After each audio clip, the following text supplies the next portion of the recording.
Hello everyone. Hello guys, how's it going?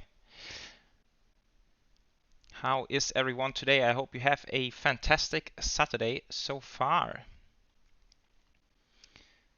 So let me know who's here in the chat, that would be great to know. And yeah, believe it or not guys, we are flying in the US and over here at San Jose it's early morning time. But we have ATC online, that's very cool. Hello Harry, welcome, thank you. I'm doing very well, hope you as well. And yeah, flying the 757 for a change. I know it's not like the most popular plane in P3D, pretty much due to the fact that this is from a Captain Sim. But I thought we'd give it a try for a change, something different. I don't know this plane so well after all, so I might screw up every now and then today, but I think it's going to be fine. And we're going to have a lot of fun. And in fact, we already got the departure clearance. I'm quickly showing you that. So Oakland Center is online, and yeah, they sent us the clearance already. That's very cool. So we're gonna depart. Where did it say? Clap by the SIT. That's the Techie 3 departure. Flight level 350, 10 minutes after departure. Departure frequency 132.2. Yeah, that's Oakland Center and 30 right.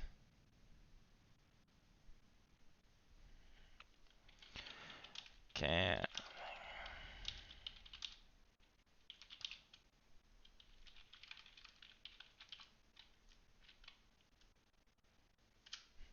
Yeah, let's do it like this. It's not like a proper readback, but I think it will work.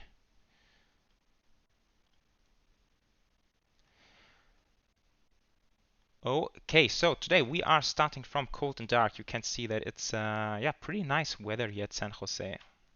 Almost clear skies, just very few clouds up there. And this is our aircraft, still completely cold and dark. So I think let's just go right ahead and start it up. So then we can get rolling pretty soon. So we don't need to have the controller waiting too long for us here. Right. So I think Shift and 2, yeah, that's Shift plus 2 opens this neat little window here, and we can get the external power running.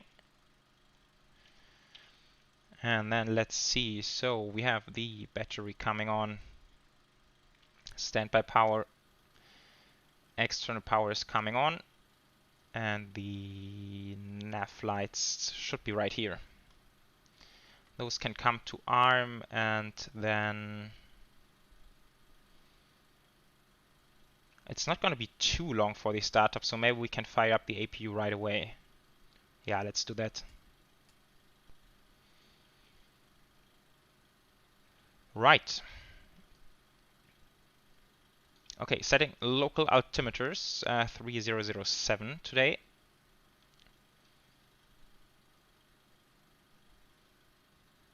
And then we can set already the squawk which he texted us,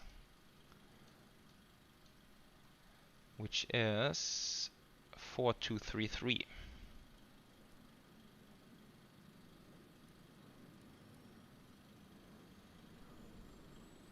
Like that. Hey Dennis Schleier, how are you? The route, that's a good question. Let me quickly show you. Or I can post it in the chat. Let me post it in the chat, then you have it as well. I'm sorry, this is the Captain Sim, so every time I click outside of the sim, it's actually turning down the sounds, which is pretty annoying.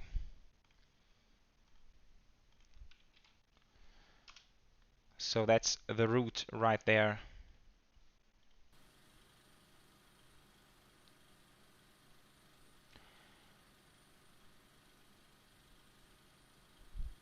Okay, I'm wondering, should we go like through extensive testing here? Maybe not. First of all, I don't know the details of the airplane, and second of all, I'm not even sure if it's all simulated here in the 757, so I think today it's just going to be a bit of a shortcut in everything. Why is this off? There it is. Okay, let's first load up. Danish Fly, are you flying along today? That would be super cool to have someone flying along. And then let's see. Where's my flight plan?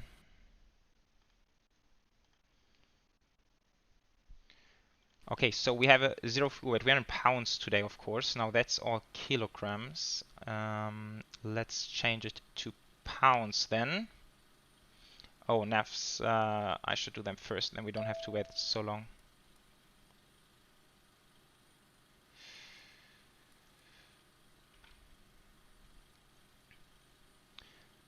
Okay, back to, where was it? Menu, options, fuel and payload. Okay, 0 fuel weight, 189.9, so that's pretty much, yeah, we can enter it. Or it's 189.9, so let's go 190 then. Round it up a bit. Like that, and fuel we have 21.5.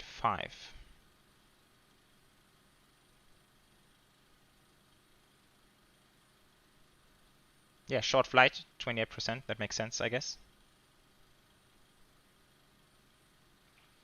Ah, okay, so you're loading in, cool. Very nice, looking forward to have you flying along.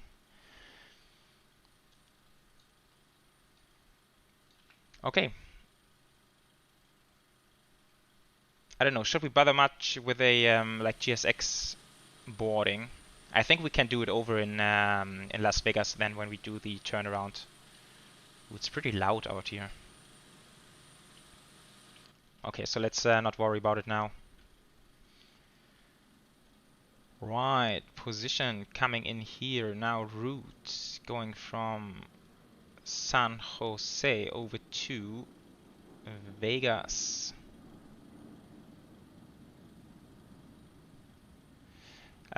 Flight time, Harry. I think it's slightly more than 1 hour. Let me see. Calculate flight time 1 hour and 10 minutes. I do expect that we will eventually get a bit of a shortcut. The route is not really a direct way to Vegas. So I guess it's like 1 hour. Maybe like 1 hour, 5 minutes, something like that. Okay, flight some plans. Let's see. 22nd of January. That's from today. Cool. United Airlines 2462. Now for American ATC, I need to get used to saying it the other way, so it's not United 2462, but instead they would say United 2462, I guess. So I need to get used to that. And then performance. So 0 fuel 190 and reserves.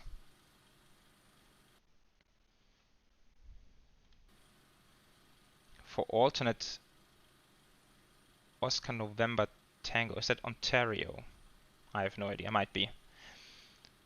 42 minutes away, that's quite a bit. So reserve's going to be 8, it's 8.6, that's pretty much 9. Cruise altitude 350 and cost index is 30. Not worrying about that. Cruise center of gravity, I think we can use this one, 15.4.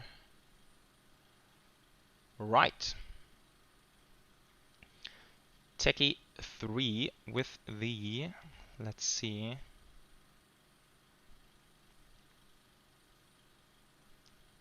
Ah, that's just techie, no transition, okay. And then it should be techie and then Natal, yeah. That's looking good. Natal and Las Vegas. And since it's a short flight, I'm going to dial it in already, and then we can always change it later on, of course. So that's Vegas arrival, and then ILS01 right. Oh, it does not even exist, ILS. Let's take 01 left then, I guess. On the cocktail, I guess it's cocktail, coming from Fletcher like this. Cool.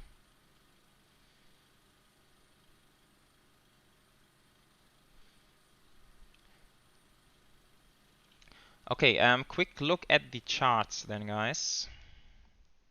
So I'm gonna pull this over here again. We won't have any sound when we're not in the sim directly. So we are at San Jose Terminal A, somewhere up here. I think we are on stand Alpha 15. And this is the departure. So out of 30 right, we climb headings 306 to 570, then direct to cross MLPTS at or above 900, then right turn direct SPTNS at 5000. Okay, that's a hard constraint there. And then direct techie above 13,000. Okay, so let's see if that's all correctly dialed in the FMC. I'm not really trusting the Captain Sim FMC that much. Okay, let's see. MLPTS 230, 900 above. That's right.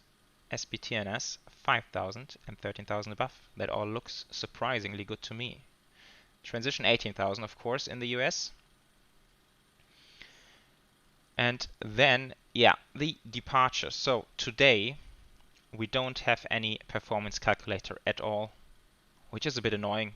I think in Top Cut there's one for the 757-200, but it's not going to help us much today. So I'm thinking maybe just entering. Let's get the wind first. Oh, the weather actually. We haven't looked at that.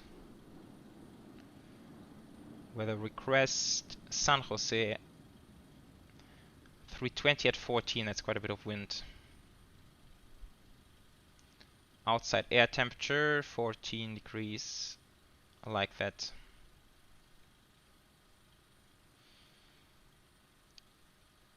$152. Now, I don't know. Maybe we can enter something here. Maybe like 40. That's like it. I think on this kind of runway, it's a long runway. It should be a decent setting, and I really hope it just gets us off the ground in a good fashion.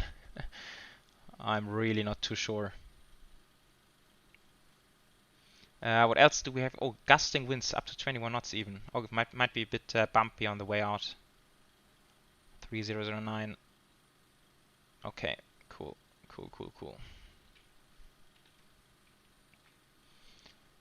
And again, departure heading was 306.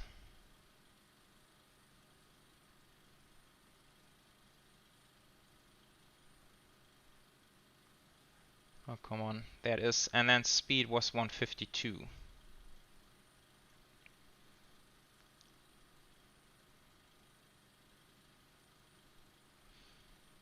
And coming back to the clearance, did it say anything about altitude, initial altitude?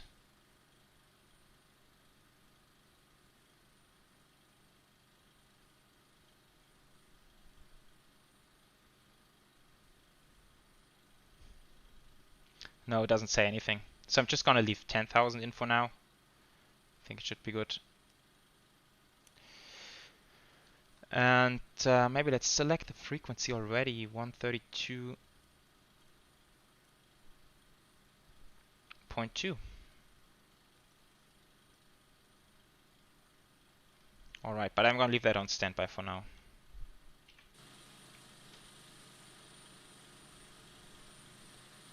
Okay, so Danish Flyer, is that you there? Southwest 737, I guess.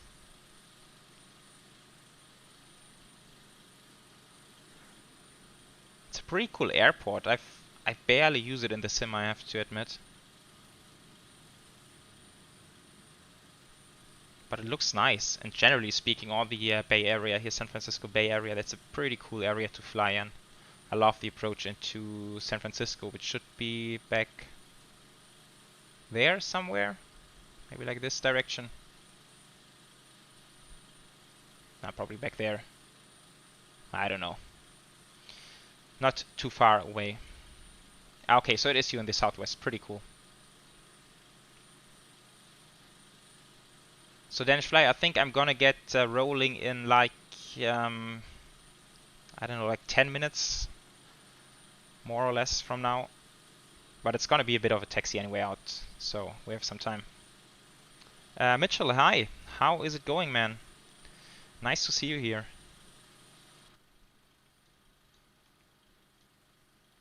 Yeah, I'm anyway still waiting for the alignment, so we have time.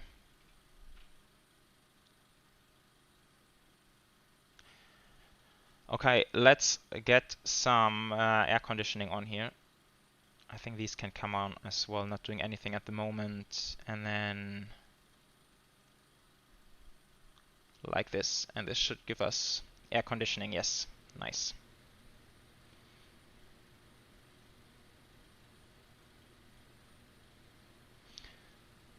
Yes, Harry, I know the struggle.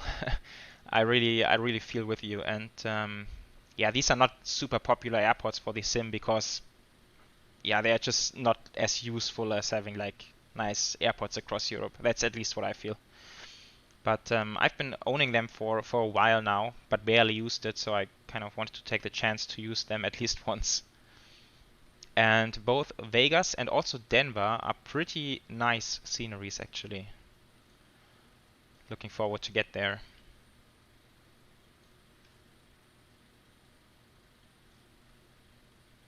Ooh, nice. Look at this. That's like a full model cabin. Awesome. Let's check it out during the cruise a bit. I haven't even noticed yet. Can we close? Oh, nice. Okay.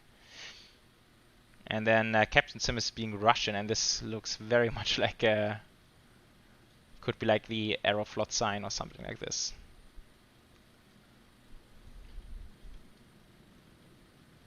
Yannick, hi. Welcome. How are you today? Okay, alignment is completed. Nice. I wonder why the VORs are not tuned yet, but maybe they will come in a second. Okay, let's do some checklists while we wait. And YOLO, hello, welcome to the stream. I'm doing good, man. How are you doing today? So, oxygen is... where is it here? Oh, can we not even... Okay, never mind then. Oxygen tested 100%. Pressurization mode selector should be on auto. It is. Flight instruments. We have heading 036, 036 and altimeters 3007 2 times and 3 times. Let's check. Parking brake is set. Few control switches are cut off and gear pins, I don't know, probably still in.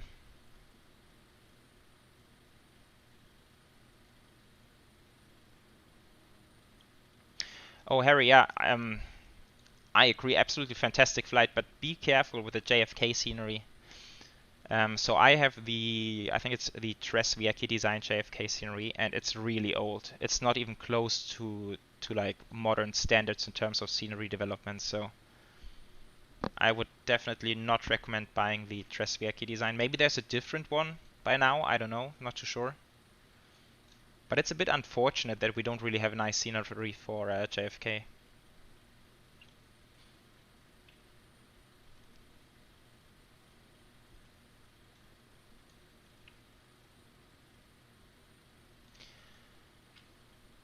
Okay, also I think we can't really find any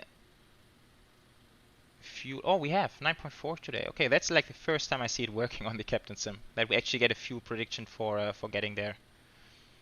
I don't think we can do anything with the winds, so we're just gonna ignore that.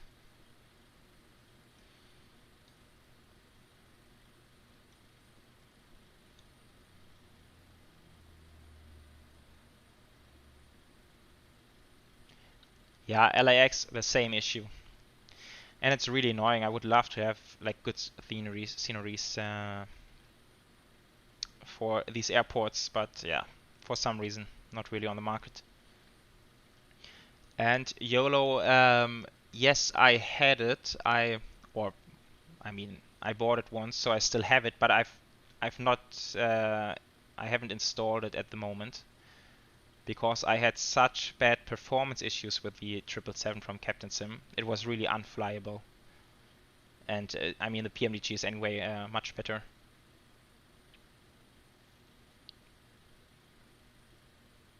Ah, okay, so there's FS Stream Team, JFK, yeah, okay. I don't know, I don't know the FS Stream Team, so it might be better. Usually FS Stream Teams have pretty nice sceneries, but when they are old and not really designed for the sim you want to use it at, I'm always kind of hesitant to invest. Okay guys, maybe we should not really wait for nothing to happen here. I think we're pretty much good to go. We can contact the controller, ask for push and start. So let's get to it. Finishing all the setup on the overhead. I think we need engines anyway. Then we have the right electric, center electrics, and left electric. Window heats are coming on. We have fuel, but yeah, 0.1 in the center. But I mean, that's basically empty, so we don't use the center fuel tanks. Anti-ice we don't need. Then these are coming on. Engine bleeds are coming on. That's looking good. Okay, before start checklist, fuel. We have 21.4 thousand pounds on board. Yeah, yellow PMDG is much better, definitely. For me, the Captain Sim 777 was really unflyable in this sim due to performance issues. I don't know why, but it was pretty bad. Okay, passenger signs are on, windows are locked, MCP is set, V2 152 heading 306, altitude 10,000 for now, although that was not really giving in the clearance. Takeoff speeds, we have done those. Let's see, 1.53 is the EPR for departure, 40 degrees. We're just gonna see how it works, I have no idea. C2 preflight is completed, rudder and ailer trim should be 0 and 0. What's our takeoff trim? 5.94. It's pretty high. Let's then trim it to that, around there. Taxi and takeoff briefing, yeah, sort of done. Flight deck door is closed and it should be locked, I think. And beacons are coming on. Okay. Now, probably controller has been waiting for quite a while now. Ah, also, and we need to get rid of the external power, right? So APU is running. Okay. Ah, flight level 190. Very good. Thanks a lot. I would have totally missed it, to be honest.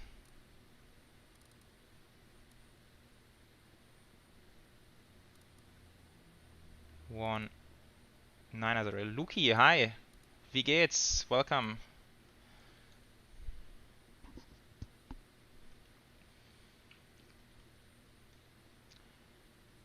All right, we've done the checklists. Now let's get in contact with the controller then. Where's my vPilot? Here it is.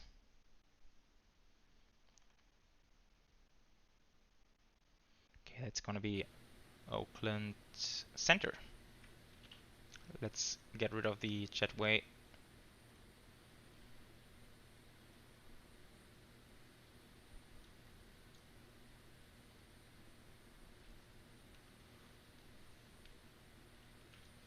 And this needs to be TA.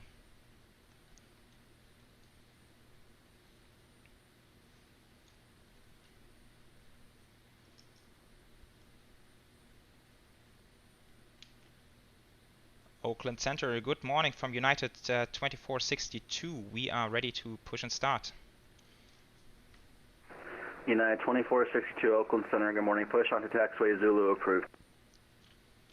Push on Zulu approved, United 2462. Okay, quickly checking the charts. I want to get it right. But Zulu, yeah, that's obvious. Okay.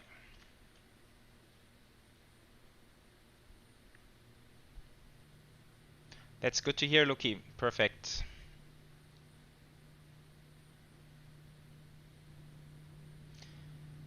Yeah, the music. I agree. I actually wanted to set it up to have like nice music. Maybe we can do it during the cruise. I can find something, and then have it playing in the background. Absolutely right.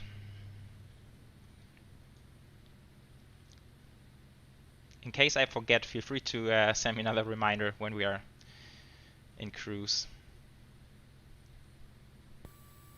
Ground to cockpit.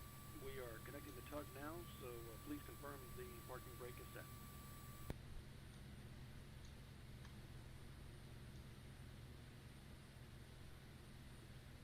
I wonder why the VORs are not tuned. It's a bit weird. Locking the gear now. Oakland Center, good morning, Southwest 2242 at San Jose, Bravo 19 are fully ready to push. Southwest 2242 Oakland Center, push on taxiway Zulu approved. Pushing Zulu approved. It's quite loud. Let's see if we can dial it down a bit.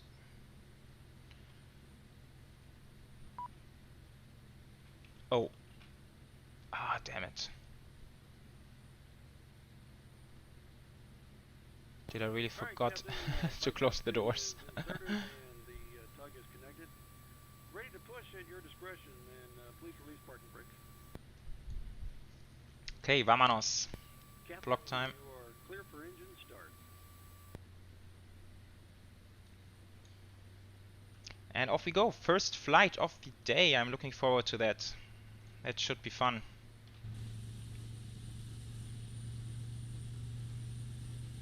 And I think Danish Fly is also starting the push. Very cool. Okay, so let's fire up, and now let's see how it works in the 757. I think we have to kill the pegs. And isolation stays open for the engine start, and then we start number 2, I guess. I hope it works. Yeah, there's N3 rising. Cool.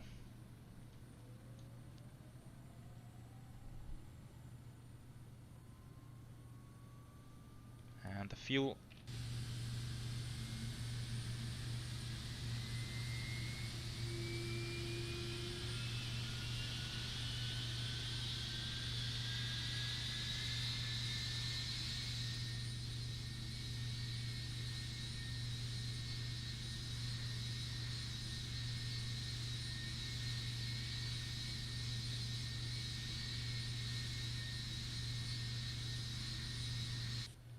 Okay, that seems to work. No, I think Captain Sim is not study level. FS Labs and PMDG are better in terms of system detail. I think the Captain Sim, especially the 767, it looks quite good, I have to say, both in the flight deck and also from the exterior, but the systems are not really up to study level.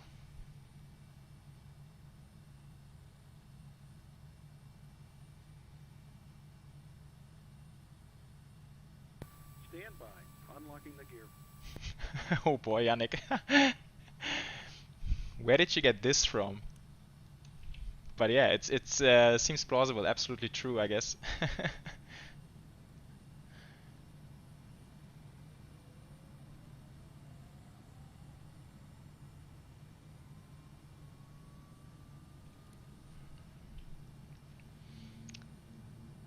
And Bob, yeah, regarding the music, I'm not really a pro when it comes to doing the technical stuff, but let's see, yeah, if you can do it during the cruise. Then I have a bit of time to get involved with the techniques. I have no idea how it works, honestly.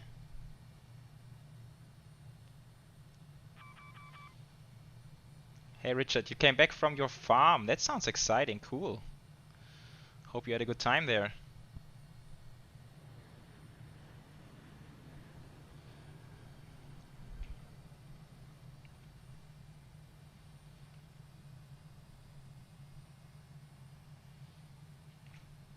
Okay, I think we have 2 good engine starts.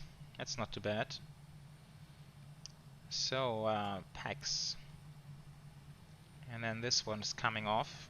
And then we can kill the APU. And this comes to RTO. Trim is set already. Then we have a flap 5 for departure. And then we do the control checks somewhere on here. Full left, full right, full up, full down, rudder, full left, and full right. Nice.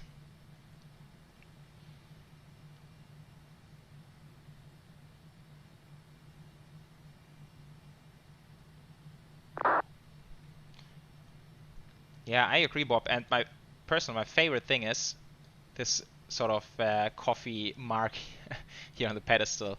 I mean, it's kind of, I like it. I think it's super realistic. And yeah, all the charts and also the night lighting is pretty good on these planes. Okay, we have an auto throttle disconnect, which I think is pretty weird. Let's cancel that. And okay, taxi lights. I think this is all good. Before taxi checklist, anti-ice not required. Isolation valve is off. We have done that. Recall is checked. Auto brake, RTO, ground window is clear. Okay, then let's get back to ATC.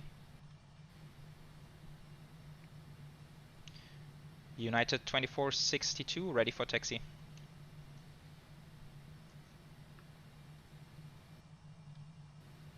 United 2462, runway 30 right, taxi via Zulu, Golf, Yankee, Alpha 1.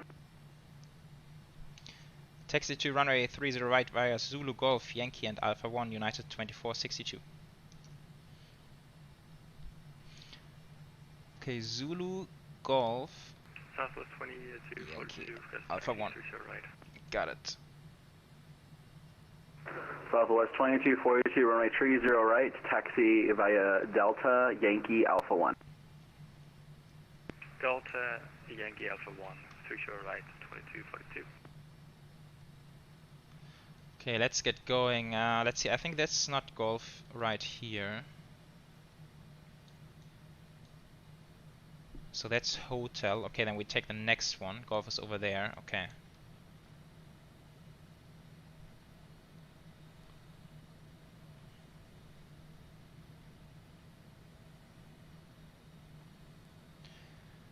Julian, hi. Gute. Wie geht's? Richard, the first officer yes, I think yes, it is working technically if I switch it on. Yeah, it has like the same functionality as the Captain FMC.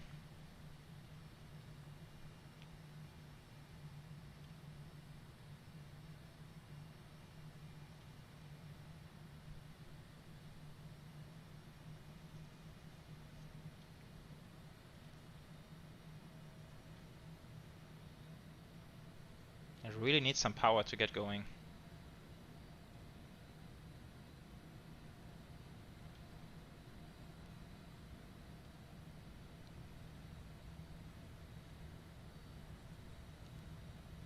And now we're getting pretty fast. Interesting. That's what I really like in the aircraft. When we hit the brake, you can really see like the nose going down by quite a bit. Okay, right hand turn.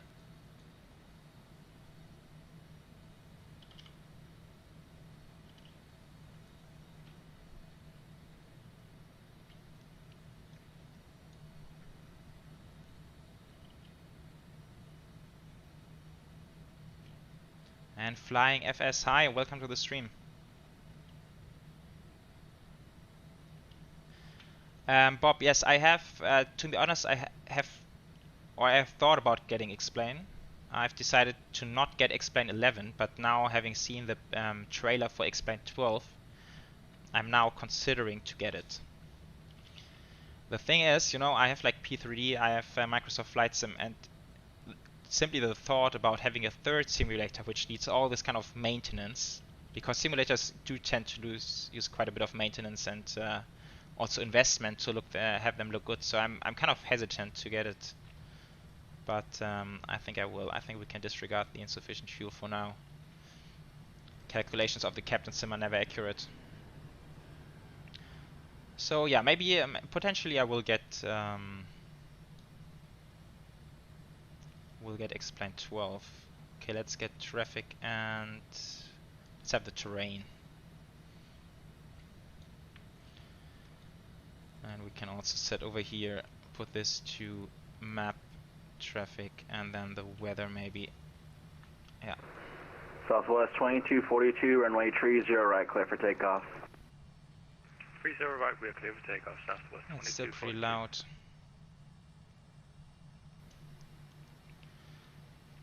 Okay, before takeoff checklist, yeah, we can do this one. Flaps are set position 5. That's pretty straightforward, so that's done. I have one printed out, it's a bit longer. It says takeoff briefing reviewed. Yes, pegs are auto, flaps are 5, stabilizer trim is set to almost 6 units, speed brake lever is down. Flight controls check, cabin is secure. Okay, all checklist completed.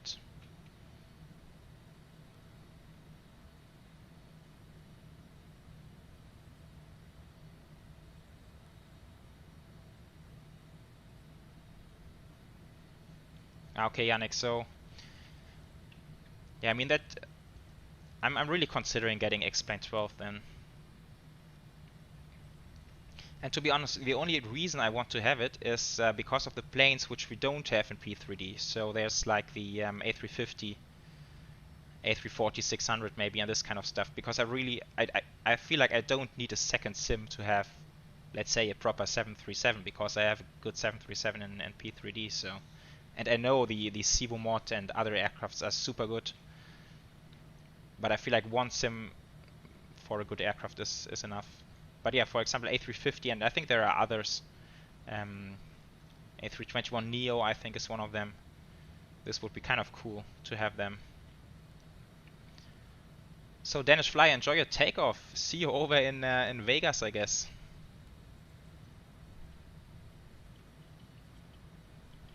Let's see.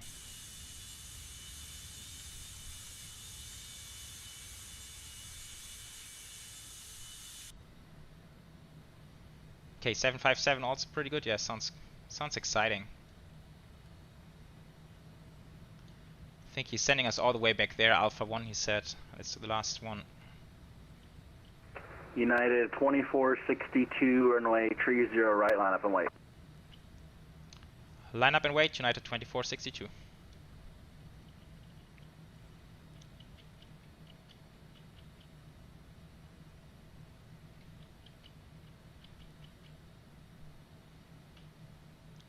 Okay, let's get the strobes on.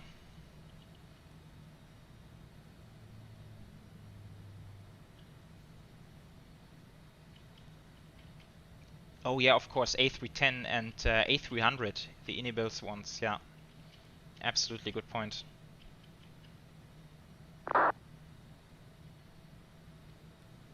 Southwest 2242, radar contact. Climb maintain flight level 190.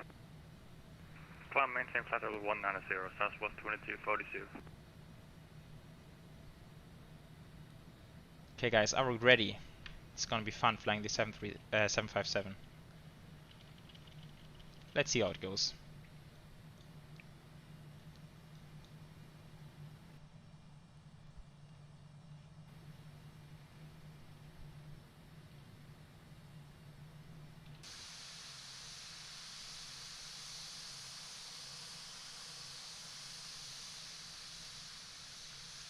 Look at this, I think this is really for tail strikes only. Sort of a thingy that prevents you from striking your tail.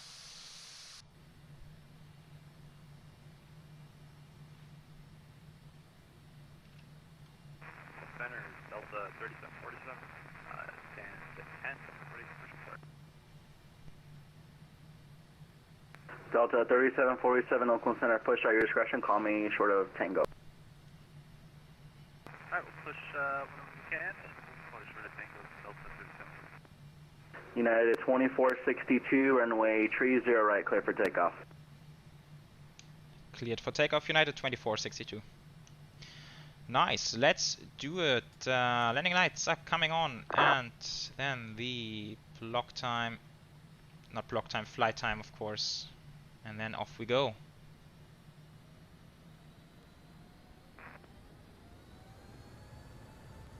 Power is established, EPR.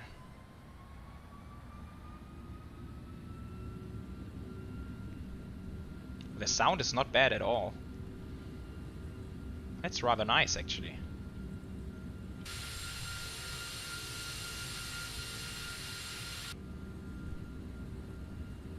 knots.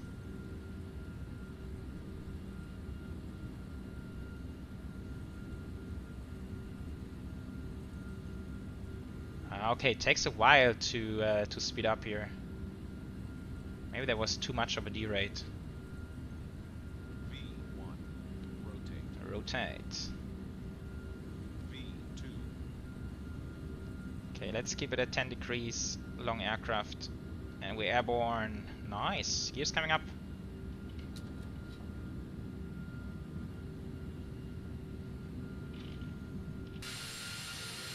Cool, that's not too bad. Southwest 2242, climb maintain flight level 250. Flight level 250, Southwest 2242.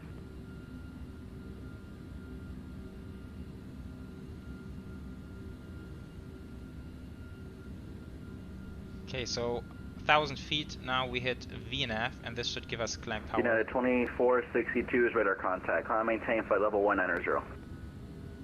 Climb and maintain flight level 190, United 2462. Okay, cool. Yeah, let's use autopilot.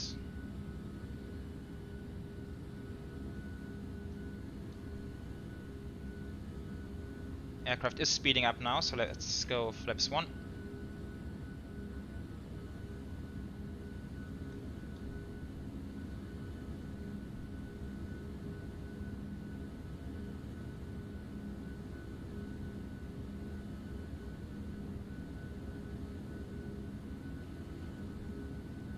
And flaps up.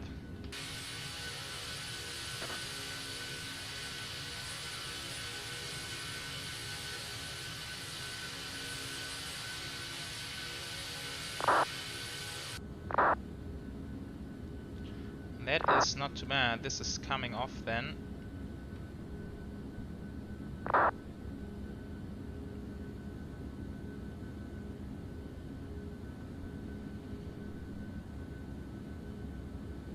Okay, speed, VNAV path. Okay, so it's doing 250.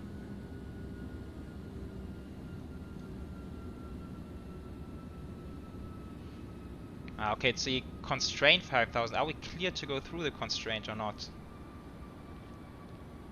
Danish Flyer, did you respect the 5,000 constraint, or are we clear to go through?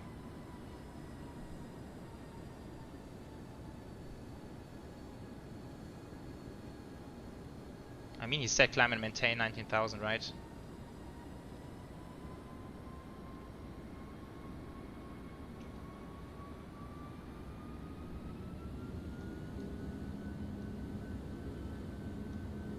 Ah, you stayed at 5,000. Okay, shit.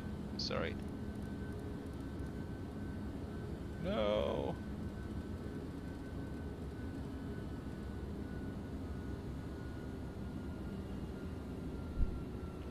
I'm sorry. I screwed up. Oh, let's go back here and put the 5,000 in again.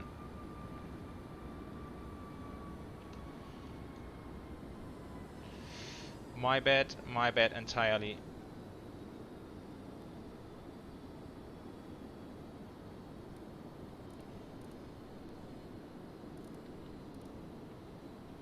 Yeah, the controller's probably noticing and thinking, what is this idiot doing there?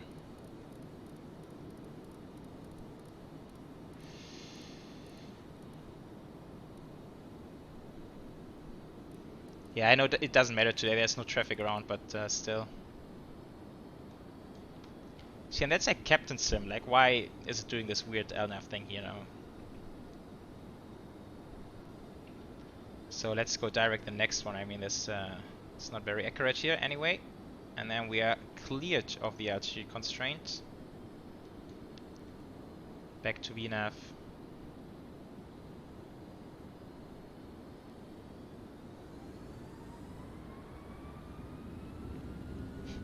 Okay, but this is interesting now, guys. So I don't know if he says climb to flight level 190.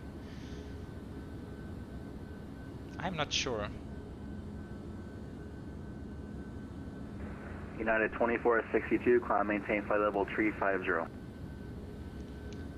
Climb and maintain flight level 350, United 2462.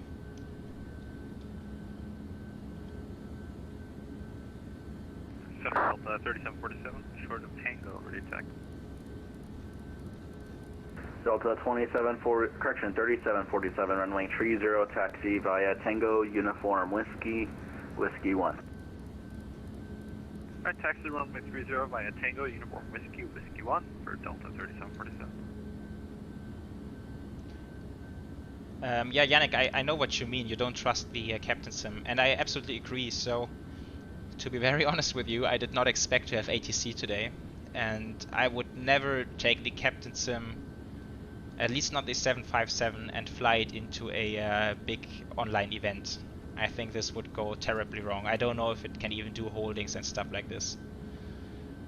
So I also don't trust it too much.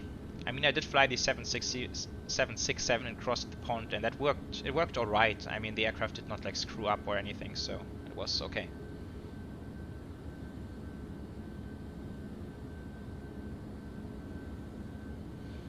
Okay, Richard, so you're saying once they cleared you to altitude, then you go up. Okay, I will remember for the next time, definitely.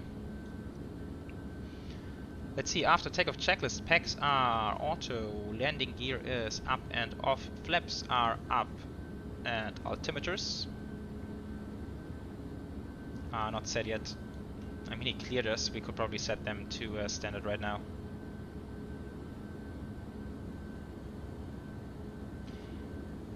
Bob, no, so it does not have ortho, but we have like this global ORBX coverage, so this is how it looks like. I think it's not too bad actually. P3D on the terrain where we have good ORBX coverage, it's quite decent.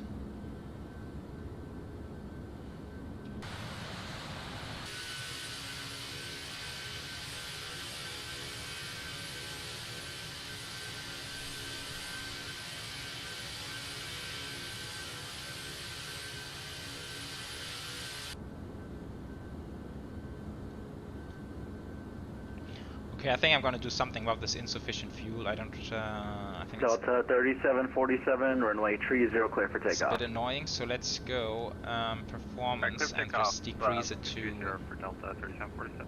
7.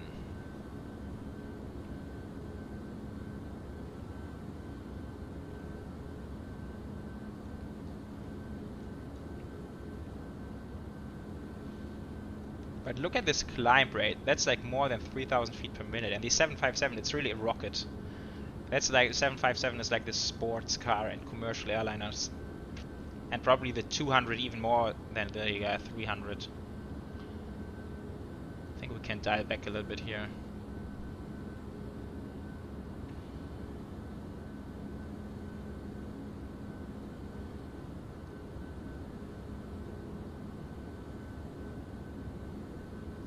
Ooh, nice, Richard. You're doing your first live stream soon. That's very cool. Make sure to send me an invite, or like a heads up when it will happen. So I will, of course, do my very best to tune in. And Bob, yes, I am flying with pounds today, doing some real American operations.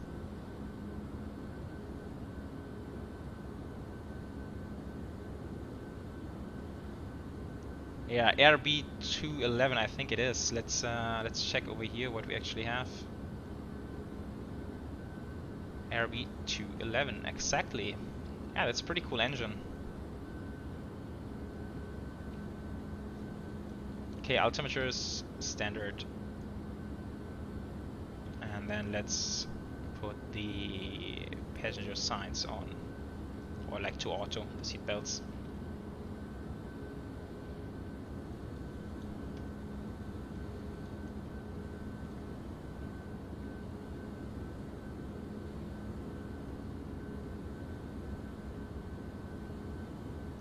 Yeah, so you can see the routing is a bit odd, but that's also Delta 3747 on radar contact. That's also what the real flight did, so that's actually quite accurate. There for Delta 3747.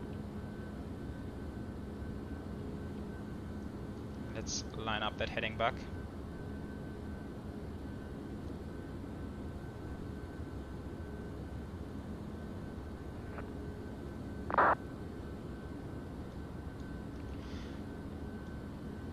And this looks a bit weird, so this might actually be the reason why the fuel calculation is off. So let's check our routing. So Intel onto Fletcher eventually.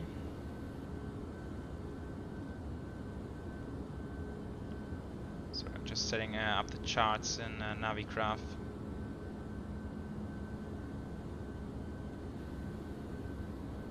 Yeah, Fletcher, so that's over there. And then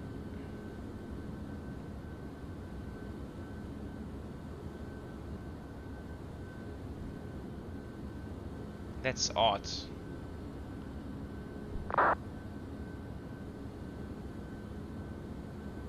Ah, there's Fletcher. Now I got it. Okay, sorry, I was wrong.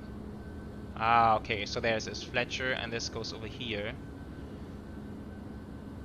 Unable cruise altitude, I don't think so. And then this should completely change our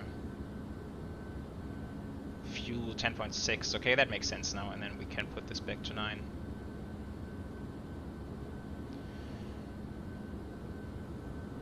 Okay, Fletcher, and then all the way down on the Star Rome. Yeah, I need to check this out later on.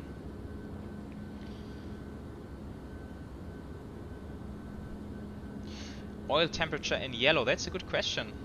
That's a really good question. Probably it shouldn't be. And interestingly, it's too low even. It's not like it's too high. Oil temperature is too low, and that's odd.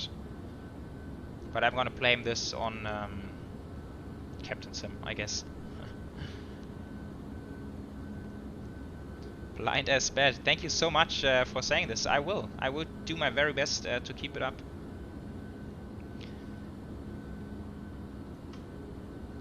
And next Saturday there's gonna be a full flight video again.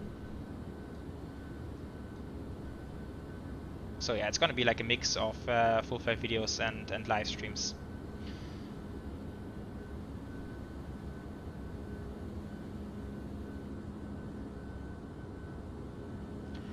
Okay, but other than Oakland Center, there's no other ATC online at the moment. I mean, it's quite early in the States, so that makes sense.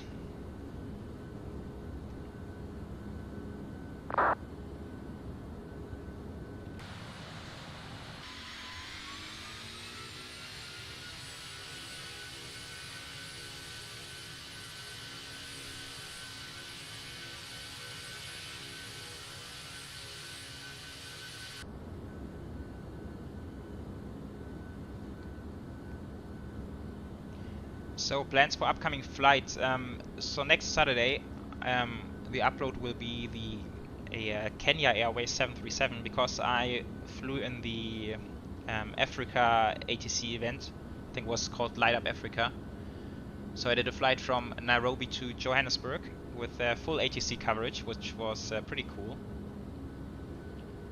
And then after that, to be honest, I don't know. It's still up for debate, I would say.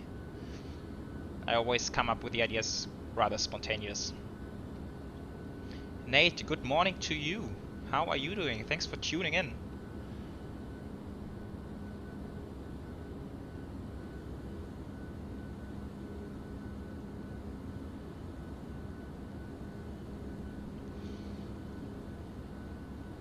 Let's have a first look at the weather for Vegas.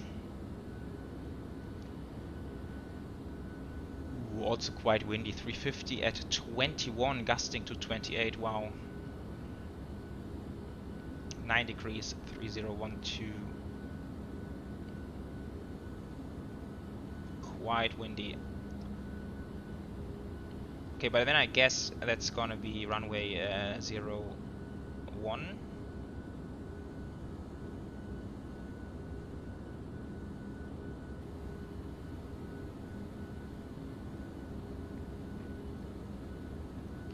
So if wind's 350, we can see what we want to do. So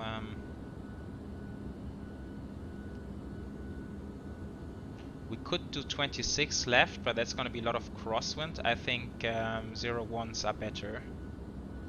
I don't know which ones they are using for arrival. I can check Flight Radar and see what they are doing right now.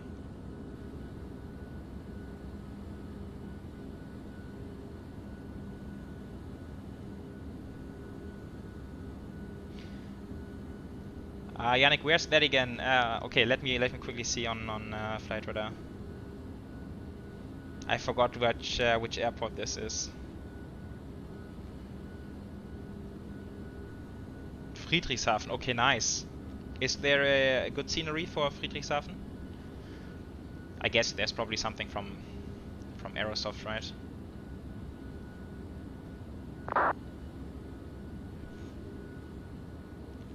Australia. I have recorded a flight into Sydney lately. I think it's also gonna be uploaded soon, maybe like within the next 2 weeks, more or less. Okay, I just wanted to use vertical speed, but now we're anyway approaching 350, so okay.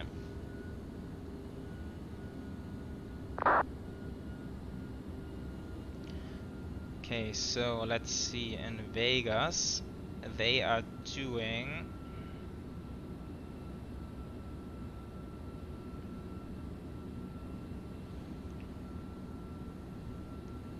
01 left arrival. Okay.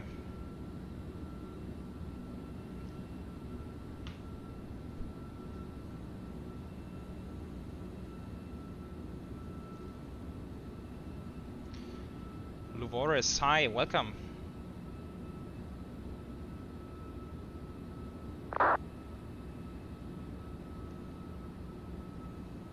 Well, Nate, everything's good over here as well. Yeah, no, everything's going good.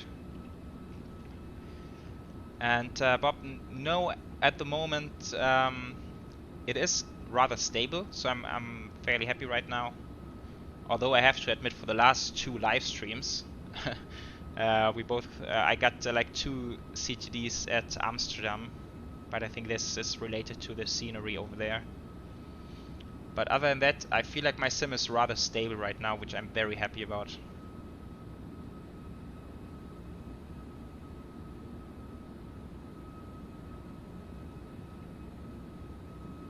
Okay, what else did I want to do? Ah, right, set up the arrival, of course. Of course, arrival, let's see. Open charts, let's get the airport, and I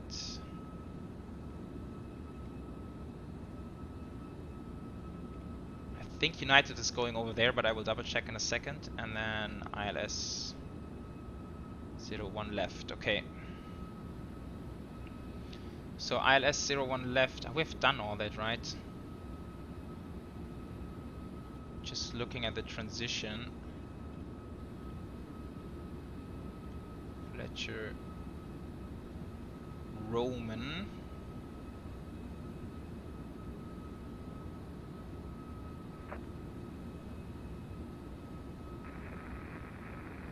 And then it vectors to Cotno.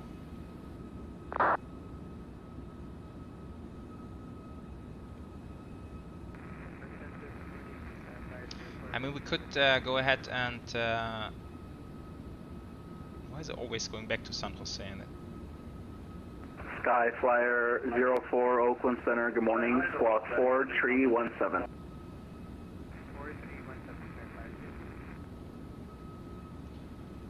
Fletcher, and then Roman vectors Terry.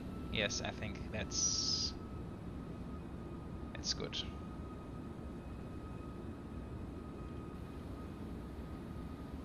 Or Rome, we can go Rome. Yeah, let's do that like this. Get rid of the vectors. Rome, Terry. Okay, looks good now.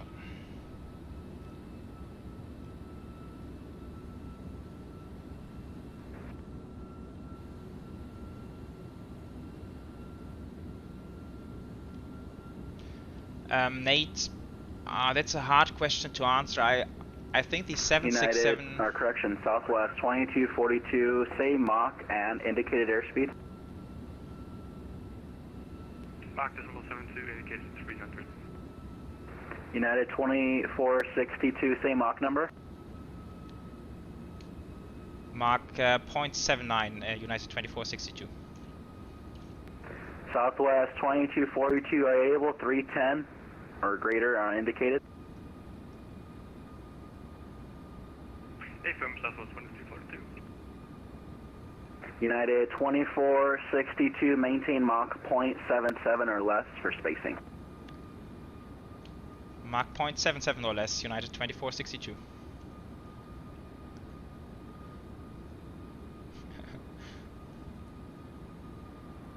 Southwest 2242, maintain 310 knots or greater until Fletcher intersection into Las Vegas. Maintain 310 or greater until Fletcher, Southwest 2242.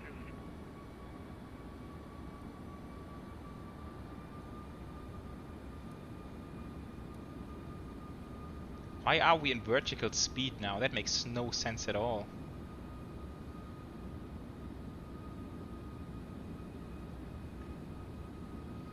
That makes no sense at all. Can we... Ah, okay. So let's go 7-7 and then go back to ENAV. Yeah, Danish Fly, you're going too slow. What's happening there? Skyflyer 04, radar contact 70 miles northwest of Bebop. Danish Fly, that's a good idea. You know what? Let's try it. Yeah, let's do parallel. Although, if you don't mind, can I ask you that you take 01 right, because I have the ILS for 01 left, and I... in the Captain Skyflyer 04, clear direct to Burgle. I'm quite happy to have a ILS. Clear direct to so Burgle. That would be super cool. Skyflyer 04. And ASCA, no, I don't have the P-bar armored. I didn't even know there is one. Can you send me a link maybe? That would be super cool. So Nate, I'm not sure if I actually finished asking your question, so or answering your question.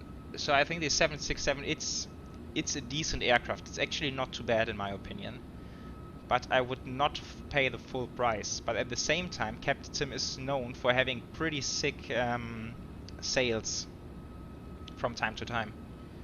So sometimes you can pick it up for like 20 bucks or so. And when they have a sale like this, yes, I would actually say go for the 767. It's not a bad plane. It's pretty neat from the outside. Ah, that's so cool, Dennis Freya. Thank you so much. I'm looking forward to that. That's gonna be fun. Let's see if ATC is coming up. They will probably not allow us to do so, but if not, then of course we can do it.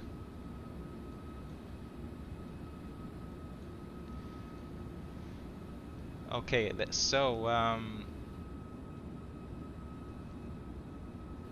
let's do some more setups for the approach already. We have a decision height of 284. That's something I've been wondering about here in the 757. I think we only have the decision high, right? I've never ever found something to set decision altitude.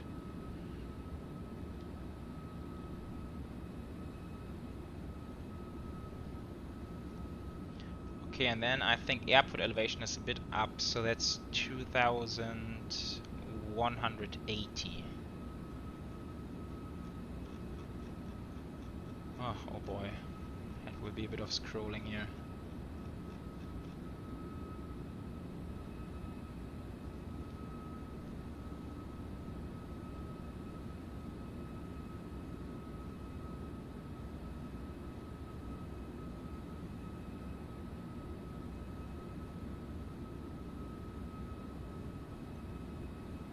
To 180 is set.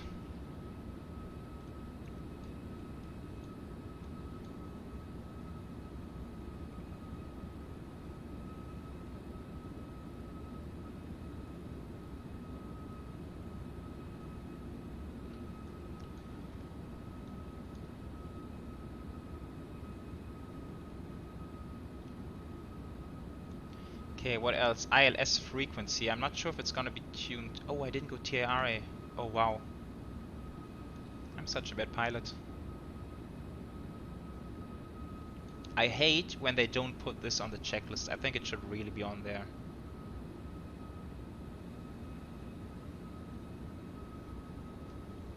Okay, so 110.1 is gonna Alaska be the 6299, you up?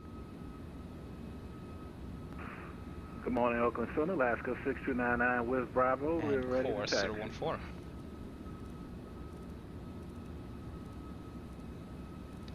So 014 on the Alaska charts. 6299, weather just changed. It is Yeah, information. it's all the Delta same now here. current. Winds are updated to 09016, so we're now departing runway 10. I'm giving you departure, standby. Bob, yeah, right, the music. So Copy with Delta. what and would ready be for like the departure procedure to have you do the music? Otherwise I Oscar can 21 Whiskey, probably just Oakland radio check. put on Spotify, Okay. right? I guess. And have it playing in the background. Alaska 6299, are you able city tree departure? Copy City Tree for Alaska 6299. So Alaska 6299 is clear to the Seattle Tacoma Airport. City 3 departure, deadhead transition, rest of the clearance unchanged. Okay, City 3 departure, deadhead. Everything's still the same for Alaska 6299. Let me know when you're ready. Okay, give me a few minutes.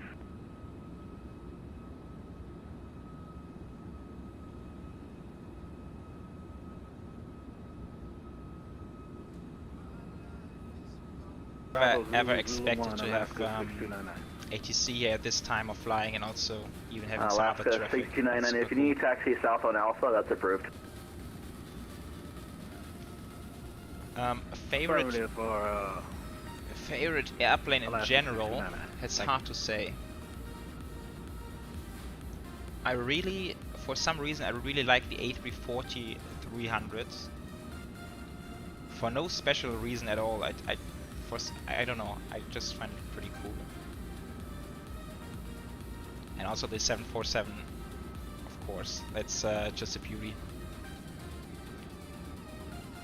My routing into Vegas. Let's see. So I've dialed the Cocktail 1 arrival. Runway 01 left. I can quickly show you again. So that's the Cocktail 1 Arnav arrival, and it's gonna take us down here and then to Rome, 021 Whiskey, amend that. and then We're Rome is actually, here. and Oakland then is an east operation. Terray Would you onto prefer the ILS. runway 10 left or runway 15? Yeah, Yannick. So I absolutely. So we are pretty similar there. Oscar 21 Whiskey, Oakland Center. Oscar 21 Whiskey, Studio. Oscar 21 Whiskey, hold your taxi. The winds have changed, so we're having to change runway direction. Runway 10 left. So you have 180, so Okay, I let's need do to a see if 180 all on the Charlie. waypoints are constructed And any and they Charlie 1 constrained. to 10 left. So that's Fletcher 240 above. That's correct. Then we have Roger, Ariel 180 210 Charlie, above. That's Charlie also correct. 1 to runway 10 left. We have Oscar Cocktail 250, 190 below, 16,000 above, that's correct. Silda 14,000 above. Mescal 12,000 below. It's interesting, these stars in America always are so huge and complex, but it's good. I mean, it gives you a very clear way of descending, like very structured way to descend, which is kind of good. And then Sin P 10,000 above. Then Baum to 10 at 8,000. Okay, so there's a difference. Let's go to 10 8,000.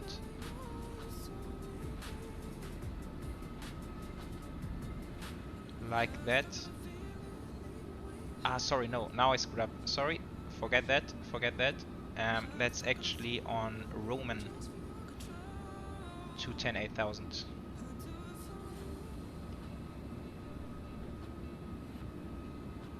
Right there.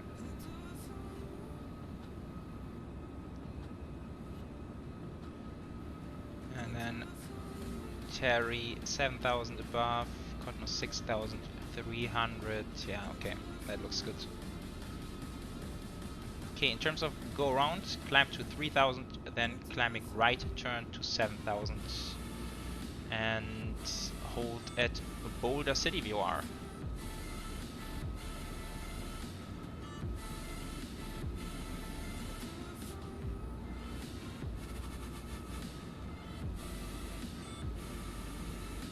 Ah, okay, Bob. MD-11, super interesting airplane. And eventually it's going to come to the sim, right? I think to Microsoft Flight Sim and also P3D from TFDI Design.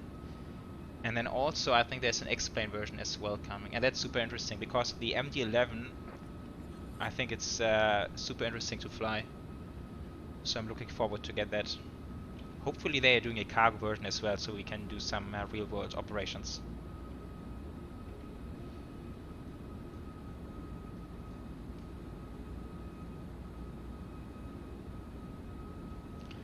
I wonder, shouldn't he like put us to Unicom at some point?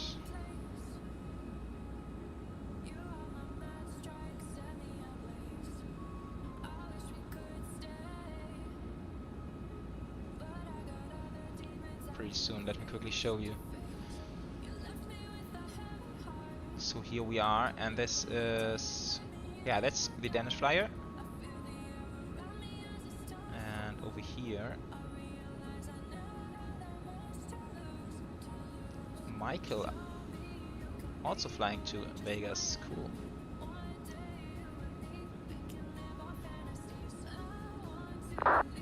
Oh, they do make packs and cargo. Awesome. I'm so much looking forward to that.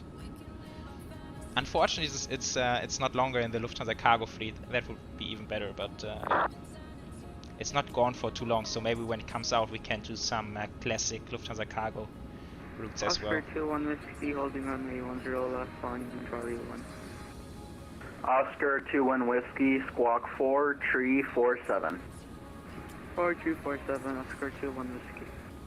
Alaska 6299, runway 10 guys, right, clear for takeoff. Was there any sort of guidance when X-Plane 12 is going to be released? 6299. I have no idea actually. I thought it's early this year, but I don't know. Was there any guidance, or are they like just completely not saying anything about it?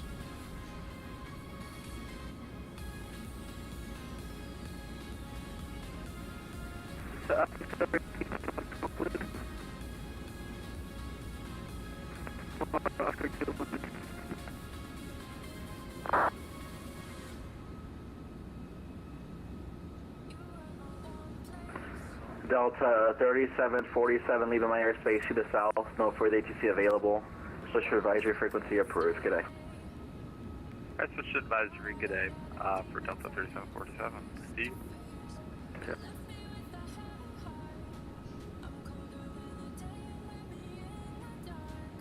United 2462, resume normal speed. Resuming normal speed, United 2462.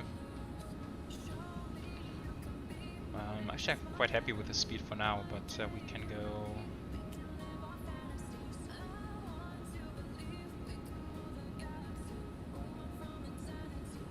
I wonder if we can even clear it out now.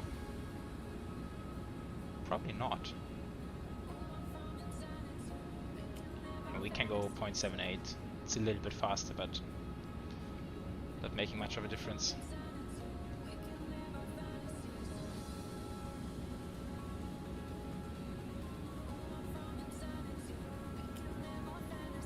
Yes, MD-11 coming to Cologne, that's right. And that's UPS, I guess, flying there, right? Quite a lot with the MD-11. Alaska 6299, radar contact. Climb maintain flight level 190.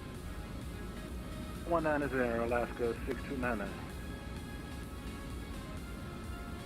Oscar 21 Whiskey ready for departure. Oscar 21 Whiskey, make left close traffic, report midfield downwind on each pass. Wind 050 at 9er, runway 10 left, Oakland clear for takeoff. Clear for takeoff 10 UPS and FedEx both, okay. That's really cool.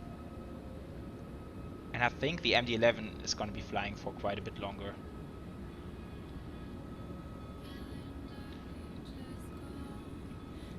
Click icon. Okay, let's see. Ooh, sweet. You're a genius. Thank you.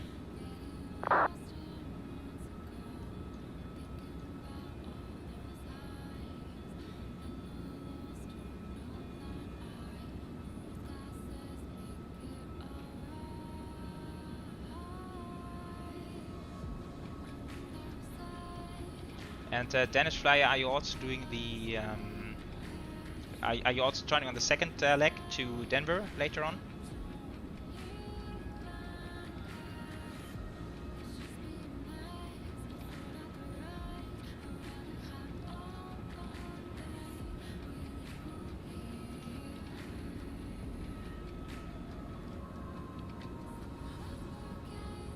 Southwest 2242, leaving my airspace to the east.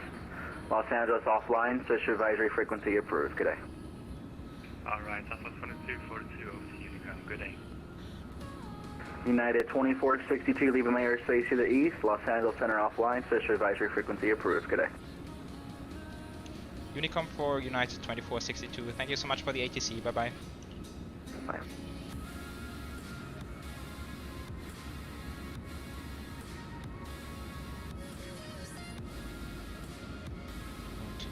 Simulate. Ah, you don't have Denver. Okay, I see. And Madman Gaming, hi. Okay, welcome to the stream.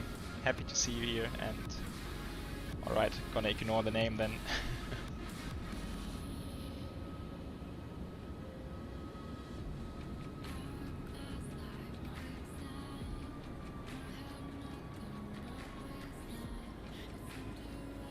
That's also some Captain Sim logic here. So we're heading into a turn and it's basically pulling back to idle. It's losing speed and the arrow's pointing up. Yeah, so that's the kind of stuff which really makes flying the 757 a bit interesting. And you will see later on, it's doing a very bad job on the VNAV descent profile. So I guess we will use vertical speed on the descent.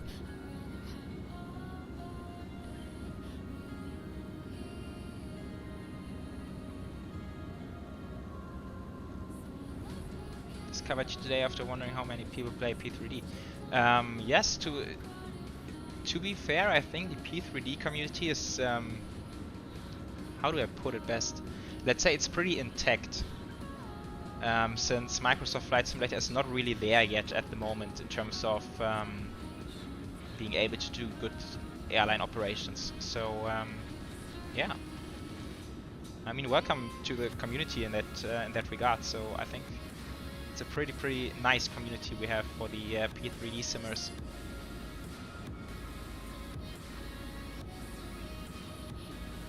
And easy up 777 soon, yes. Let me think. So one of the last videos was the Air France 777, which was a beautiful flight. I really loved that one. And I think we can also do a 777 live stream maybe sometime soon. King Creed, hi, welcome. How are you, mate? Good to see you back here.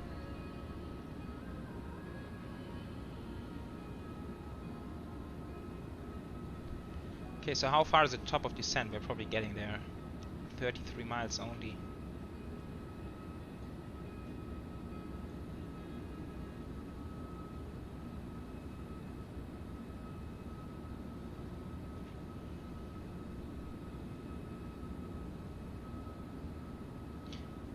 In terms of geography, maybe some of you know it better. Are we passing like any super interesting area here on our routing to Vegas?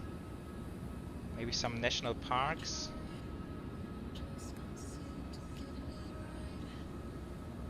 I think Grand Canyon is, I hope I'm not saying anything wrong now, but I think it's east of Vegas, right? So we might see it on our flight to Denver.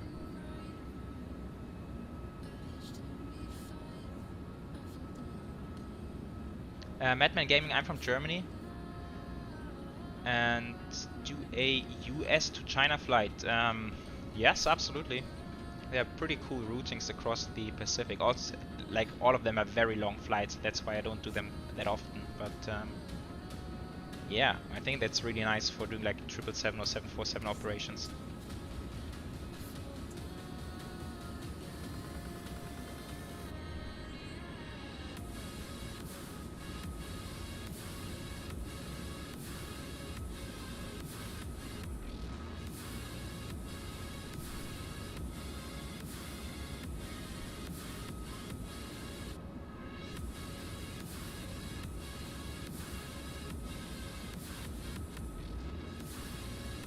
We might be coming over Death Valley.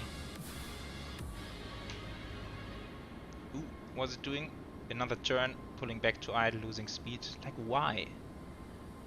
What's even the logic in that?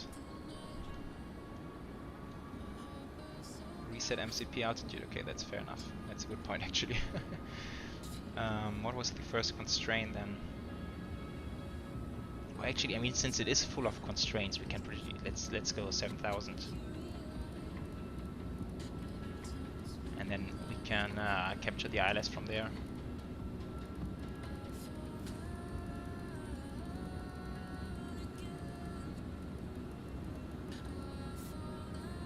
$7,000 is set. Yeah, Captain Sim is the logic. They have their own logic, absolutely.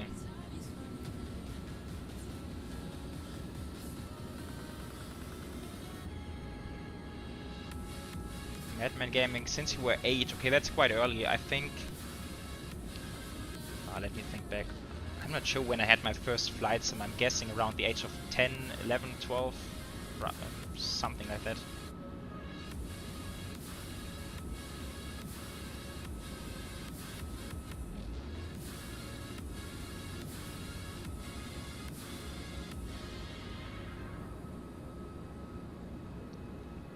And Richie, buying P3D soon. I have an RX 570 with 16 gigs of RAM. That's nice.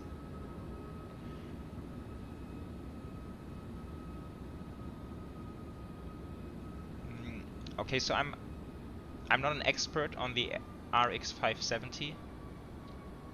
I think in terms of performance or like computer performance, it should be good. It should work. Maybe start with like medium settings and then dial it up. I think I have some old settings posted on my Discord channel. I can update them. Like send new screenshots. And then you can basically copy those and see how it is for you. And then, of course, if your computer can handle more than that, then you can dial them up notch by notch.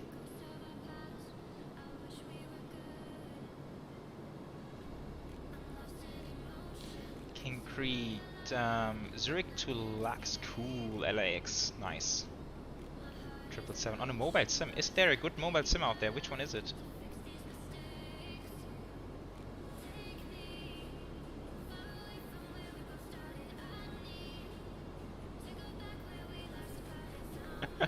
Yeah, Nick, okay. Yeah, start drinking early makes a lot of sense. 737-700 Germania, wow. I think Germania was a pretty interesting airline. It's kind of sad they're not around anymore. And Christian, hi, welcome. How are you doing? Hope everything's good in Hong Kong.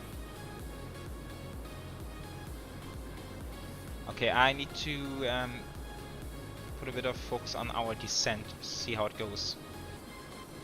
Okay, we are a bit fast, but we are staying on the profile for now, which is good. I mean, I don't really want to demand more from the Captain Sim at the moment.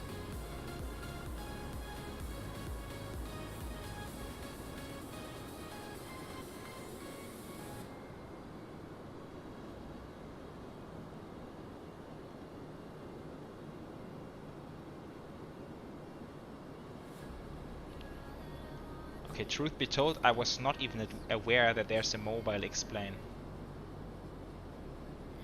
Maybe that's something fun to do when I don't have the time to be at the computer, but still want to do some simming.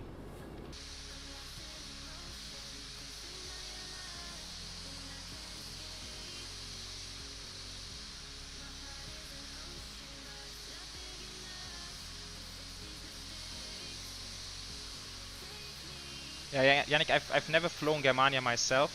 I don't know. Air Berlin, for some reason I never liked it.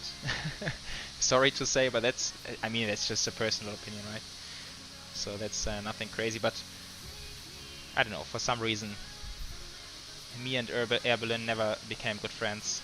And Swiss, I've never been on Swiss yet, but I really want to do it one day. Swiss in my mind is like something like a or it's like a better Lufthansa.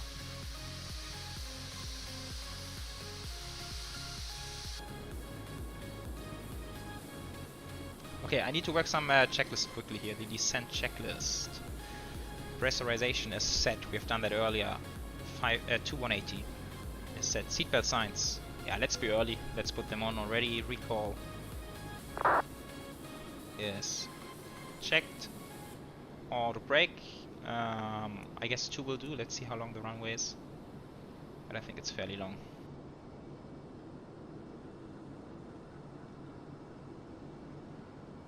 Runway is 9,000 feet. Okay, it's not like crazy long. But I think 2 will work. Landing data, VREF minimus. Minimus is set 284, and then landing. Shall we do flap 25 then? This is very close in terms of speed, so I think this will work. We might want to add something on top. Let's have a look at the winds again. 360 at 15, gusting 23. Yeah, that's gonna be. Let's go 10 knots on top. That's 145 then. 145. And we can set that. Let's get these little things out. I never know what they are really like. What a real pilot would set these to. But let's just go something like this. So we have the 145 for us as a reminder. And approach briefing, yes, we have done that as well.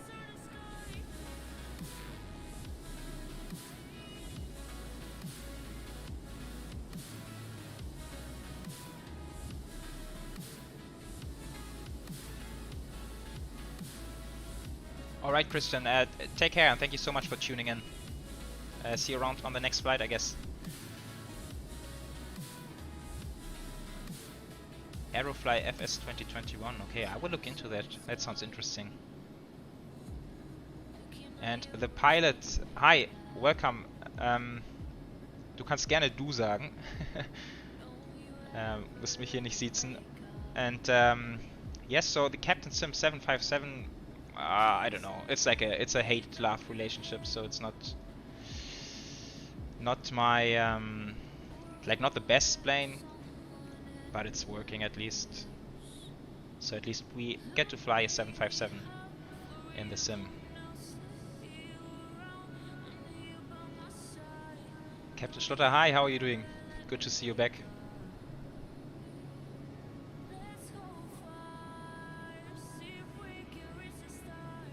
Thanks, Christian, take care.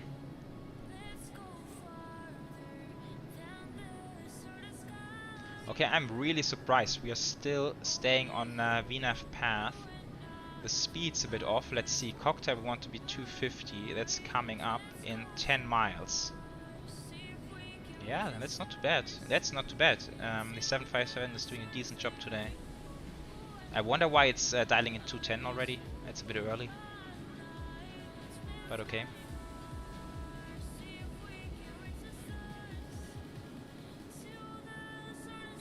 The Quality Wing 757, I had it, or I bought it once, I installed it, I did like one flight and then deinstalled it again. It's not good. I think it's too old. I think it used to be a good add-on, but now just like the quality of add-ons has improved and it's not really competitive anymore.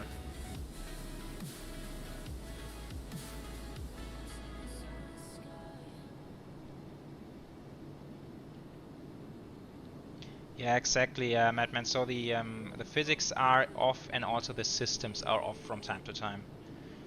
From the outside, it's okay. The 757 is, yeah, it's okay. The 767 from the outside is super fantastic. Like honestly, 767 from the exterior model is better than PMDG.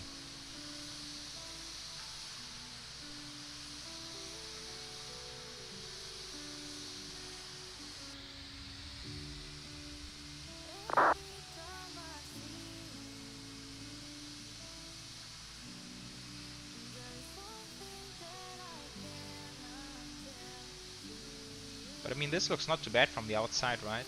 I will look into this PBR mod, which will probably even make it better.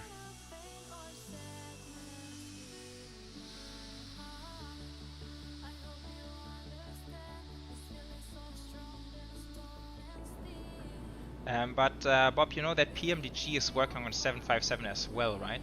They have teasered it some time ago, some weeks ago.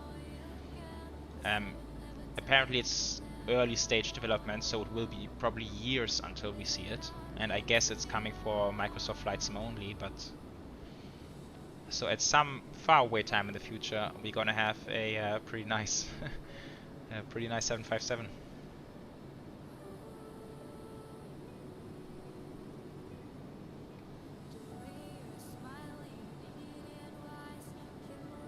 Okay, Danish Flyer, so how are you gonna do it? Are you putting yourself on some delay vectors or getting into a holding at some point? Unfortunately, I can't see you on the radar. So I will need to look at Sim Toolkit Pro.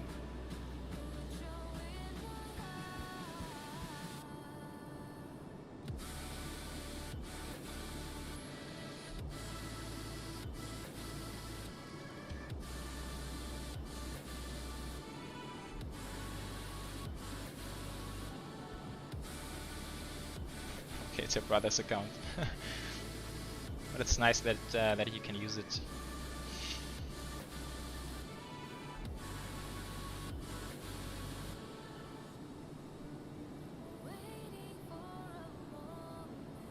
Oh really, Yannick? Okay, that's interesting. I really didn't know that. I mean, yeah, okay, that's good for me. I'm honestly surprised by that. I would not expect any developer doing something new for P3D, but okay, cool. Cool. That's not too bad.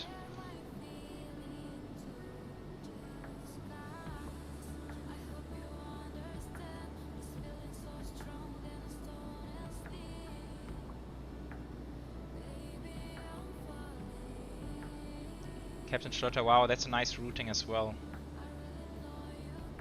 Yes, I think I haven't had the Dreamliner up for quite a while now, so yeah, that's a good idea. Okay, let's see. So we are heading through clouds. Total air temperature -2. So I guess the 757 does not have auto anti-ice, so we need engine anti-ice. Let's see how it works. If it makes any difference.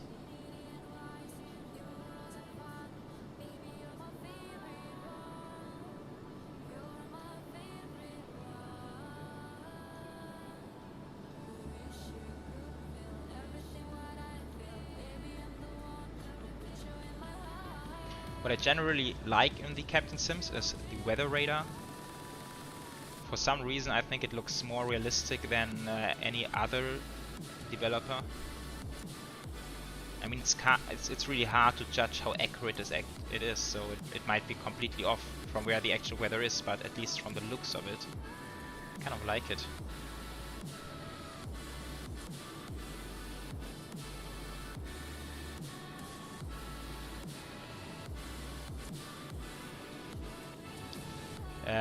Yeah, so from time to time I also get low FPS, but I have it locked at 30.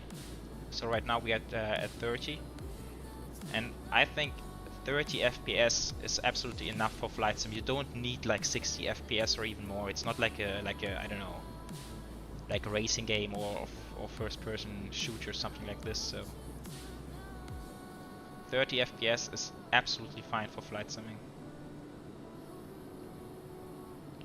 Okay guys, so I've just noticed I've completely missed transition altitude.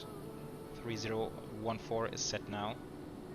And we are still fast and too high. Okay, let's get some speed brakes out here.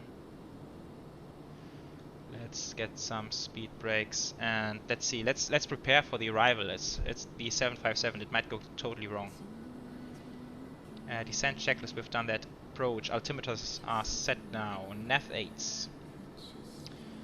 Nav 8s. Well, we have tuned the frequency. Do we need anything else?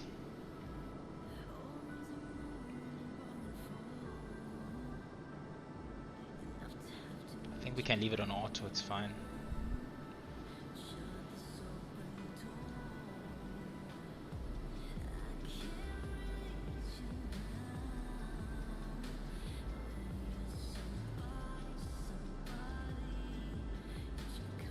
Okay, so we are coming into Lumi. We should be speed 250 at the moment.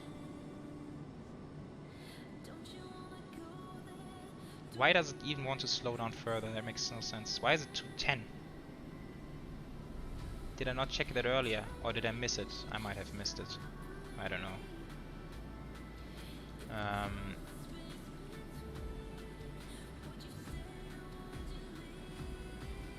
240 then. So we are on profile, which is okay. Speed brakes.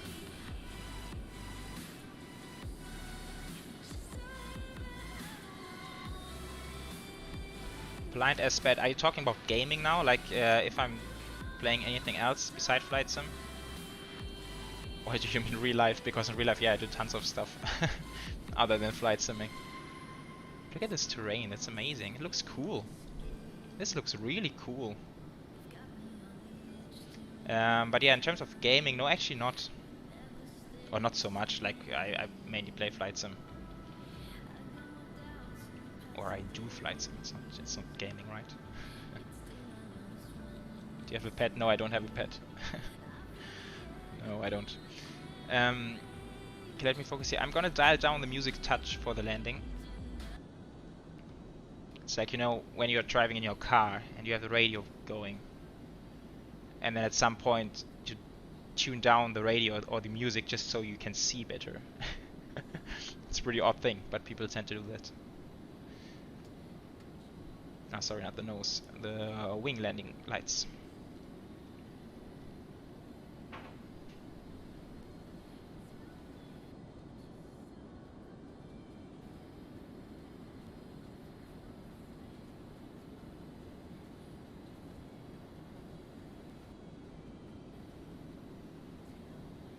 Okay, so 9,000, we're descending to 7,000. Okay, Denifler, I think I see you on the navigation display now. Let's see how this goes.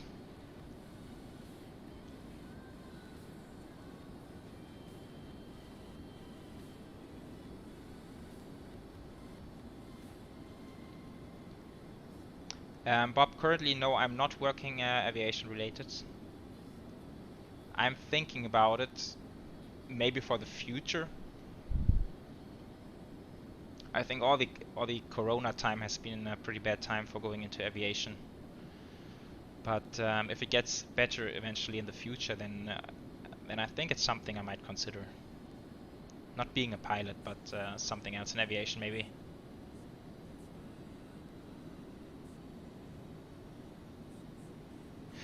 Madman, that's a very hard question to answer by a flight sim pilot. So, would I be able to fly an airliner? I would say no. I think pilots know much more than any sim pilot can ever know, basically. And do I have a chance at landing the aircraft? I think I have a chance if like everything is like 100% going according to plan and there's like no bad weather, no other factors which makes it difficult. I think I have like a fair chance to land it, but far away from the skills a real pilot would have. Okay, so let's focus now, let's focus.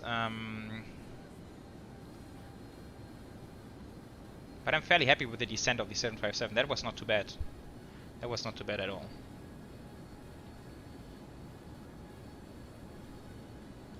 What's our speed constraints? 210. Right, I should slow down.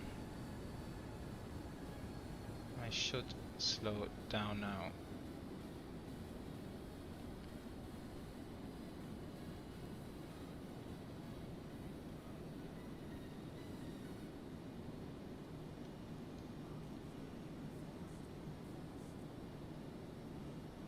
Okay, what's my go around altitude again? 7,000. Okay, cool.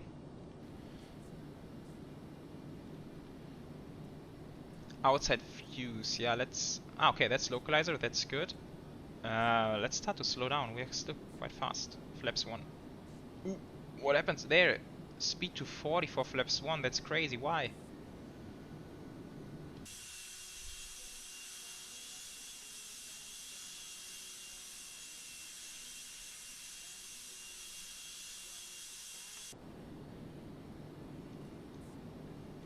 Okay, honestly, can I not slow down? Okay, Danish Flyer. Do the right turn now, Danish Flyer. Do it now. I think then we will be good. I will try to slow down now. I'm coming in a bit fast. Glide slopes captured. I don't know if I can do any delay vectors in the, in the 757. Come on, speed. Come on. No, no, no, no, no, no, no. Flaps 5. Okay, I will try to slow down to final approach speed already.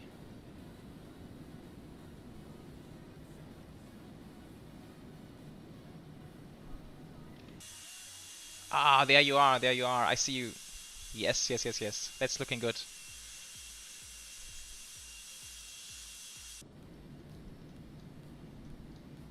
Okay, I will try to slow down. Gears coming down. I will try to slow down as much as possible, and then I think if you do like a little bit faster approach than usual, it should be quite quite nice. Terrain. Okay, no slides. Terrain. Why terrain? There's no terrain. Flaps 15.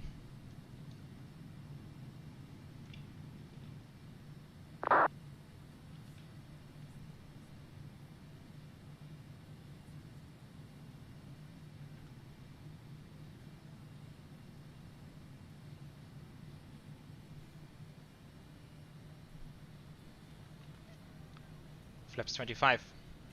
Landing checklist, cabin is secured, speed brakes are armed. Landing gear is down, 3 green, flaps are 25, landing checklist complete. Nice, nice, nice.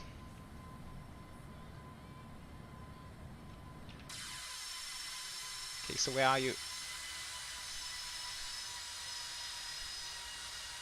Ah, there you are.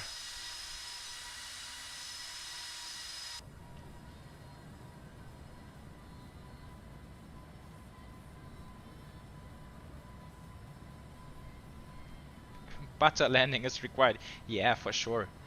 I mean, 757 easy peasy to land. I think I've did like 1 or 2 landings ever in this aircraft, so if I were you, I would expect something like 450 feet per minute, smashing it into the ground.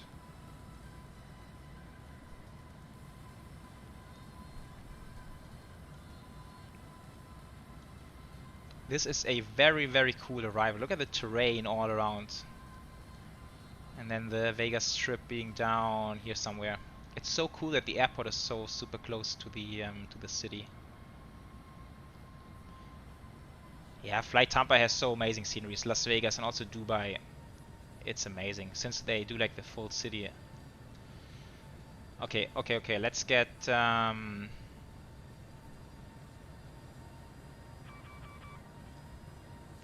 this one disconnected. Danish Flyer, Danish Flyer. Well, I'm not seeing you. Ah, there you are, a little bit behind. Okay, but I think I will continue the approach nevertheless. I can't really turn this thing around now, so okay guys, wish me luck. My aircraft.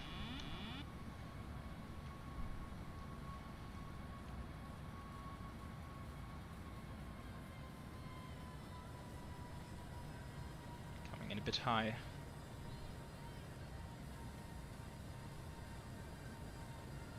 There's somehow there's quite a bit of lag from the inputs, so it takes like 1 or 2 seconds until the input is a sim, and the sim is the same which I put on the yoke. But 2 whites, 2 reds could be worse.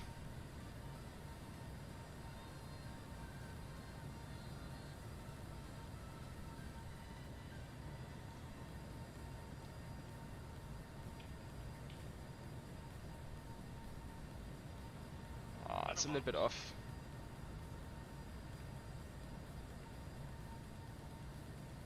It's a little bit off, but it's okay.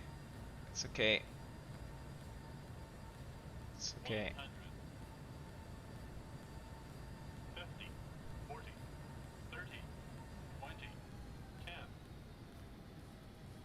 10. Whoa, that's a floater. Come on, get down there. There it is. Touchdown. Reverse.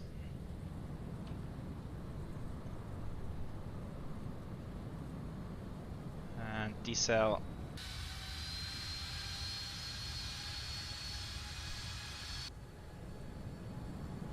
Alrighty, manual braking, idle forward, that was not too bad. That was not too bad. And now, ooh, nice.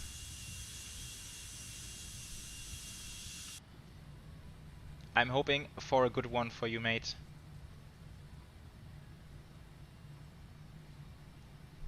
Butcher, yes, I'm gonna check this landing speed in a second. Touchdown speed. I mean, there's no traffic behind us, so I can hold for a second. Ooh, come on, butter it. Oh, that was a nice one. That was a nice one. That was right in the touchdown zone. Very, very cool.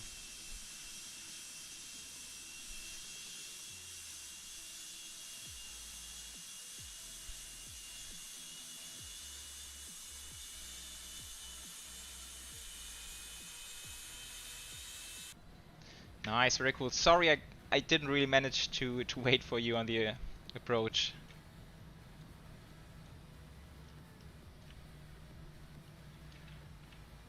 Okay, let's take this right-hand turn.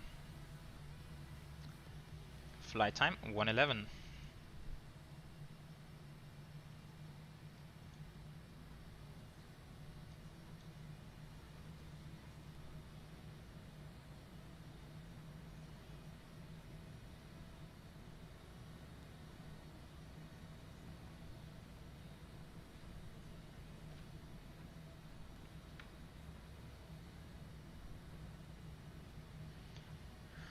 Okay, let's do a bit of cleanup. Ooh, sorry. TA, where's TA? There it is. Then we have the landing lights. Taxi lights. Strobes stay on for a second. We're crossing a runway.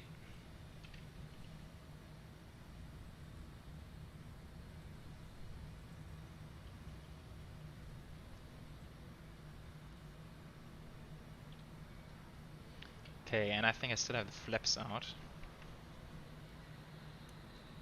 Speed brakes. No, are down. Okay.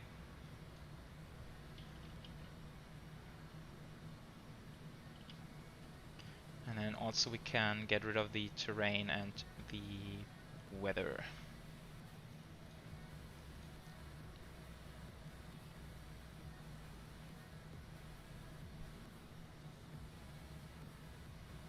Okay, yeah, but I mean that was not too bad, flying the 757. I was expecting worse.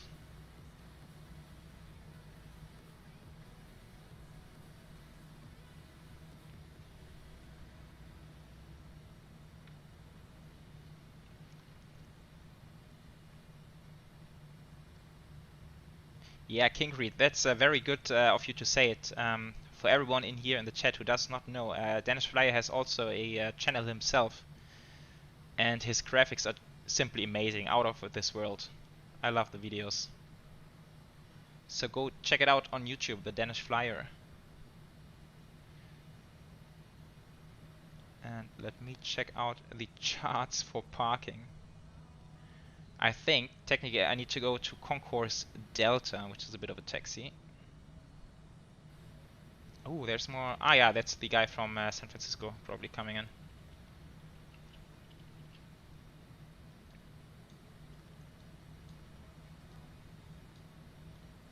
Dennis Fly, which gate are you heading for? Maybe I will just get something.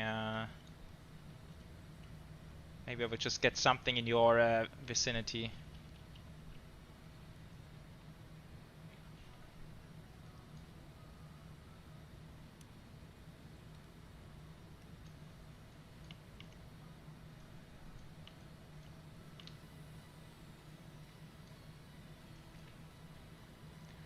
Charlie, okay. Yeah, I think I will also go to Charlie then. That's not too not as far as Delta, and I mean we don't have to be like too accurate today, right?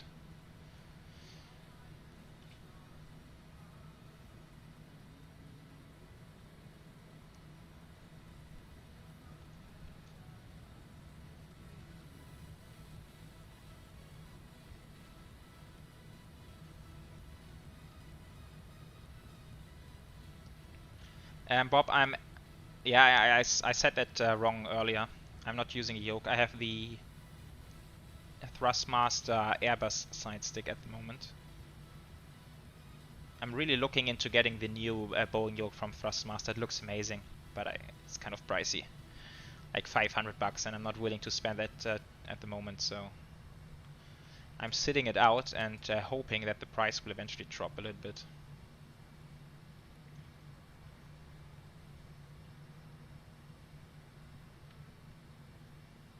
How did we do in terms of fuel? So we have 8.8 remaining. Okay, so that's close to the calculations. It's even a tiny bit less than expected.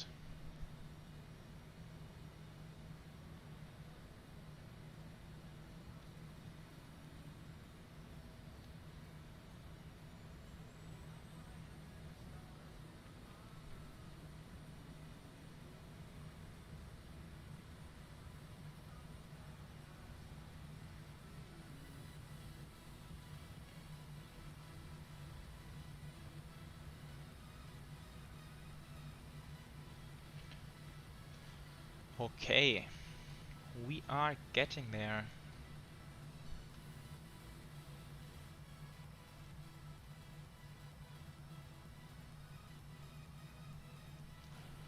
Where are we even on? I have no idea.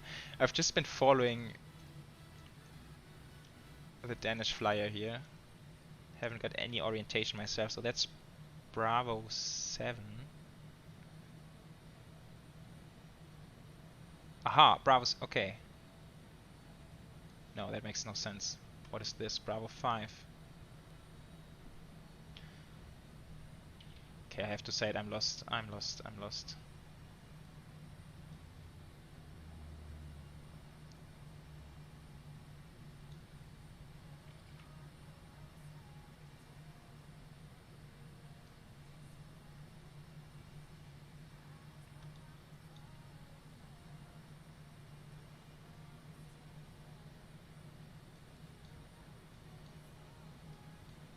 Ah, you're going over there, okay. Ah, let's just go cross apron here, right? Should be fine. And then this should be something like 22, 21. Let's set up GSX.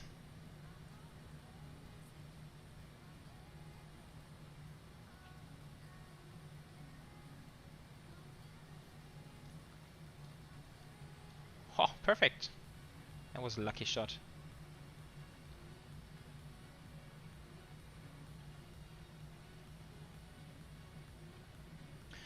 Thanks, Richard, and yeah, sure, my pleasure. And we will have a second flight today, heading on to Denver now.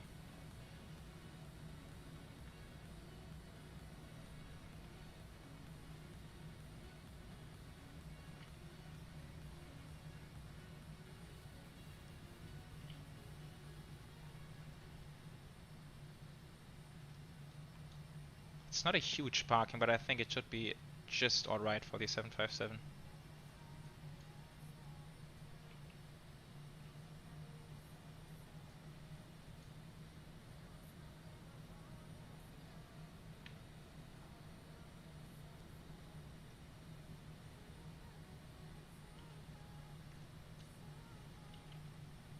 Okay, I don't think I should go all the way. Nah, let's check outside.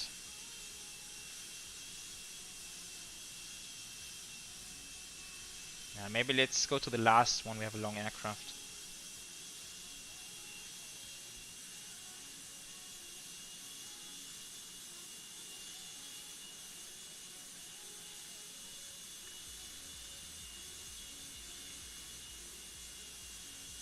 Okay.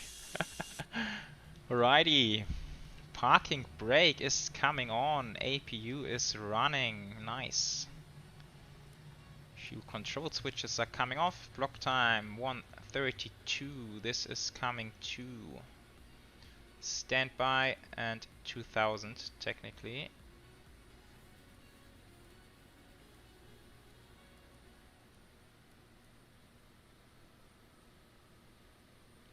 Like that. Then we have APU running. This is coming to open now. And let's see, hydraulics are coming off. Beacons are coming off. Signs are coming off. And fuel pumps are coming off as well.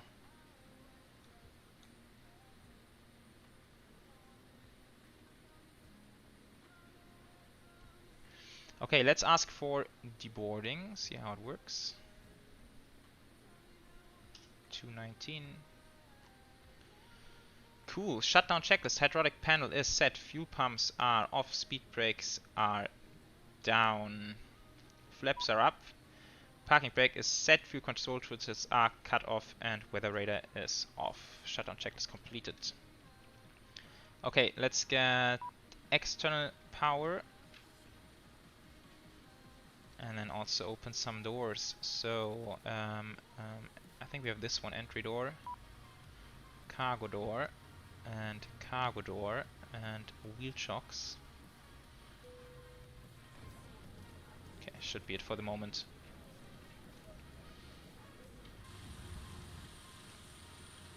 Right. Yeah, so I think the aircraft can just fit in this parking. That's, I think, the line we shouldn't be over, so it's just made for the 757. In Las Vegas, traffic southwest 5178, taxiing out to runway 26, right? Okay. Via Bravo. So that's apparently a bit off. Sorry about that. Wow, now I'm confused. Does the 757 not have like container loading capacity? So this seems like it's only made for like loose bags, but no containers. That's interesting. I didn't know that. Okay, right, so let's check the landing rate. Landing rate.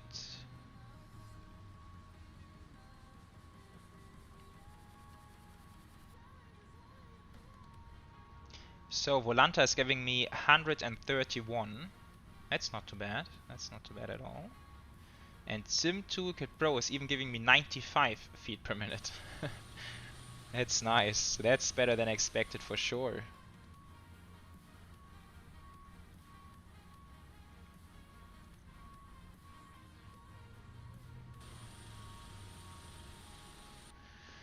Nice.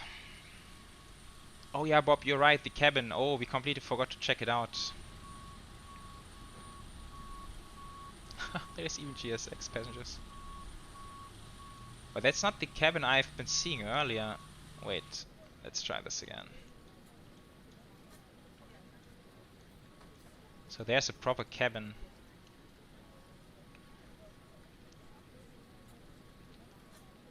Ansh, welcome. Give me a hint there. You've been on the stream before, right? Then I might remember. And Ryan, hi. Gute. Wie geht's?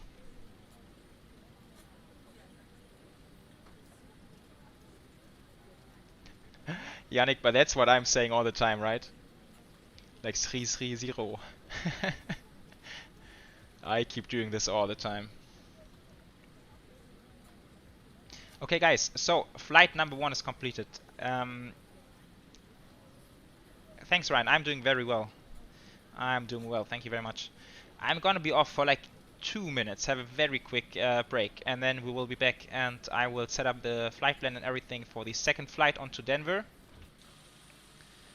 And once again, Dennis Freya, thank you so much for flying along. That was great fun, especially the approach. We should do it again sometimes, so let's keep that on the radar.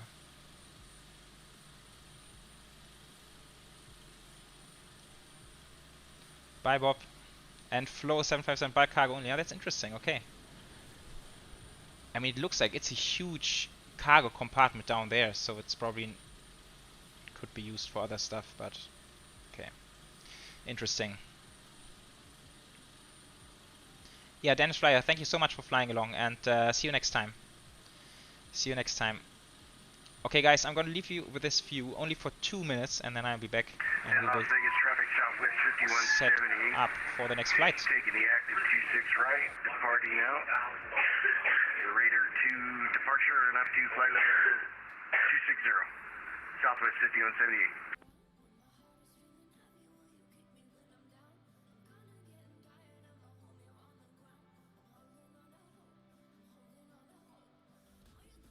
Vegas traffic, Delta 963 coming out of the D gates will be coming out of spot 7, and Charlie 5 to Bravo, Delta to 1 right.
Alright, folks, I'm back. Let's see, Ryan. Okay, your PC is still not fully there. Okay, so now you have had quite a long break from simming then, right? So I think you've been waiting a couple of weeks now for all the components to arrive. Charles, so that's base airports were Seattle and is that Daytona, I think it is? Las Vegas traffic, 1019, taxiing out of Atlantic Aviation for 1 right departure.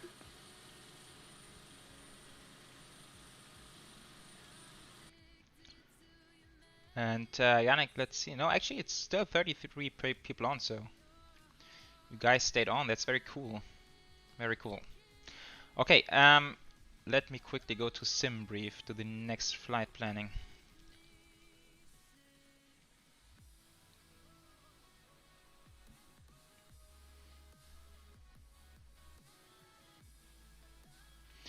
In Vegas to Denver. It's gonna be United Airlines. 1658.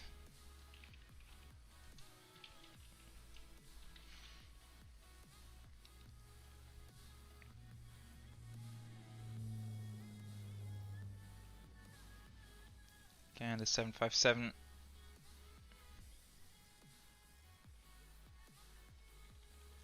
So it's almost the same distance. So now flight time is 1 hour 20 minutes roughly. So just a tiny bit longer than the previous one. Let's take 215 passengers.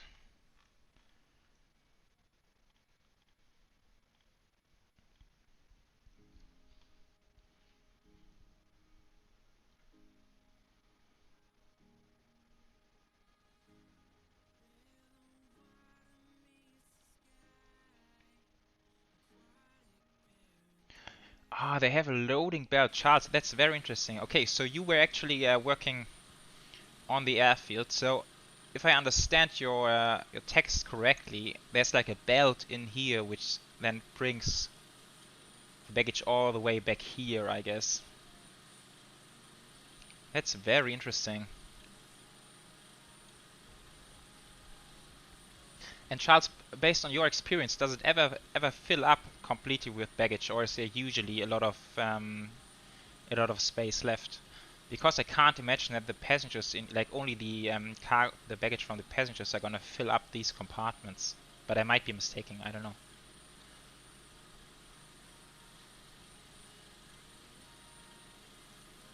Okay, SimPref is actually giving me flight time 1 hour 37 minutes, so it's a tiny bit longer. Again, flight level 350.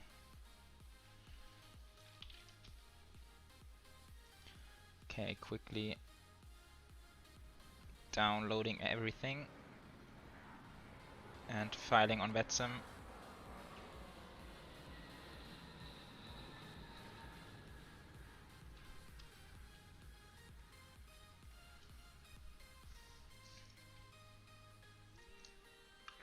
Las Vegas traffic, Frontier 2027 on the localizer, runway 1 left, 15 miles out. Okay, so that's that. Then I will update the overlay. So that's now gonna be Vegas to Denver. Flight number 1658. And Frontier traffic, Delta 963. We're coming up on 1 right. We should be well out of your way by the time you get here, and we'll leave the lights on for you.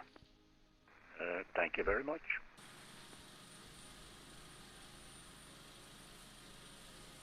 GSX still deboarding passengers, takes quite a while, okay.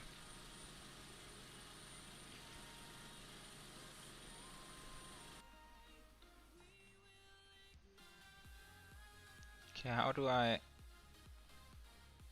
start a new flight on Volante? Ah, there it is. New flight, okay.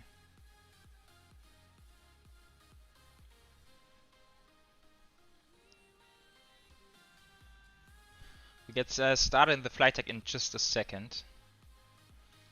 I'm just setting everything up around it. Okay, and I think I'm almost there now. Vegas traffic, Delta 963, lining up 1 right, departing on a Rat Pack 2. Fetch file. Okay, now we should be ready to go. Okay, so first of all, is there a way? Ah, it is cleared out. Okay, that makes it even easier. Cool. Then fuel and payload again. So 0 fuel weight. And Las Vegas traffic, Delta 963, clear 1 right. 190.6, so just a tiny bit higher. And then fuel, we have 22.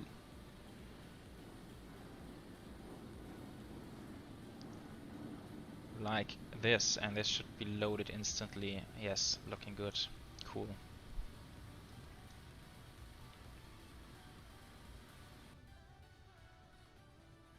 And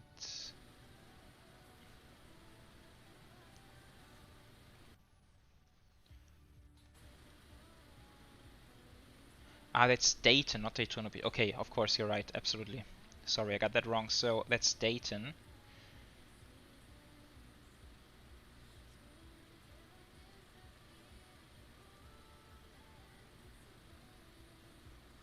Backtag to depth, not a, yeah. Okay. Right, let's do the flight planning then. Oh, Navigraph. There's so much stuff which I now need to change. Las Vegas traffic, Giant 219, holding short runway 1 left for inbound traffic. Okay. In it, position a set route. Vegas to Denver. That's gonna be United 1658. Flights and plans. And it should be in here somewhere. There it is. Las Vegas to Denver. Activate. Now it says runway 01 left, but I guess it makes more sense to depart 01 right. Let's see, it's the...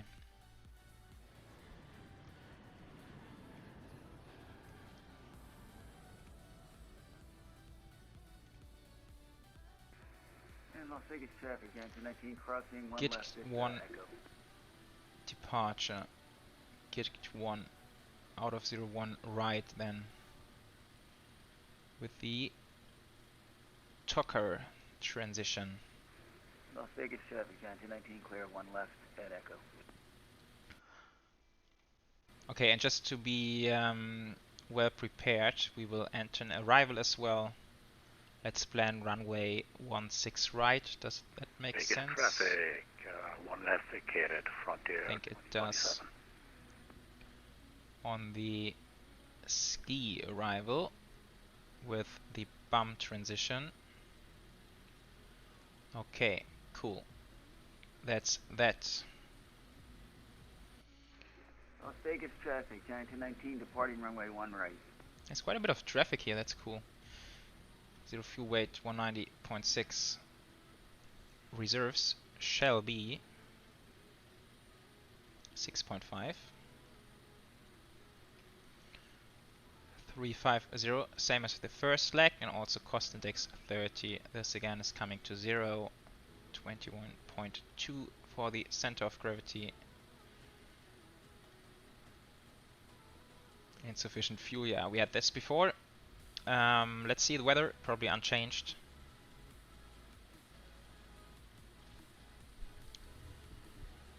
.340,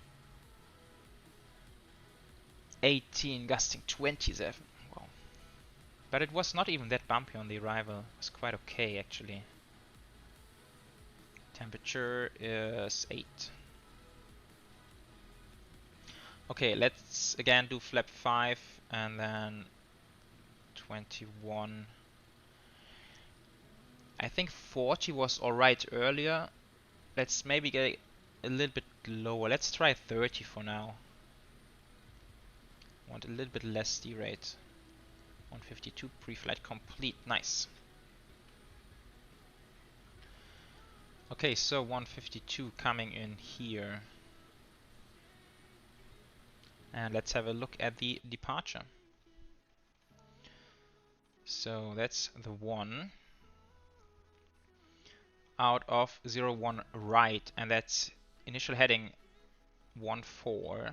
Where are we? Climb on heading 0140, intercept course 072 to Keyboard. Okay, Hayden, then track 073. I'm lost.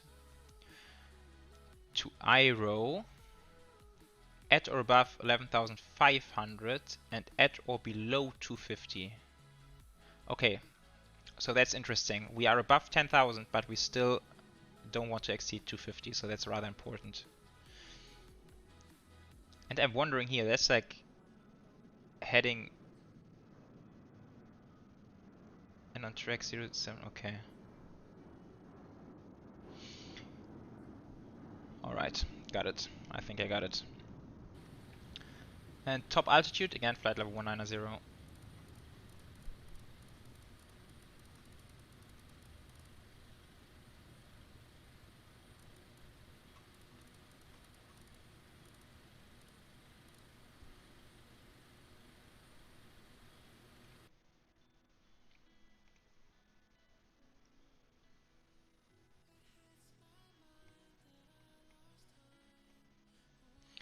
Okay, then let's see if everything is set correct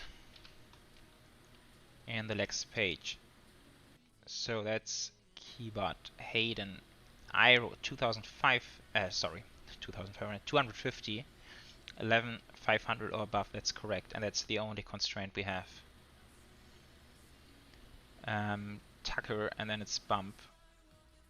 Should be. Yeah, Tucker, bump. And then of course we have the mismatch again, and that's gonna be bump.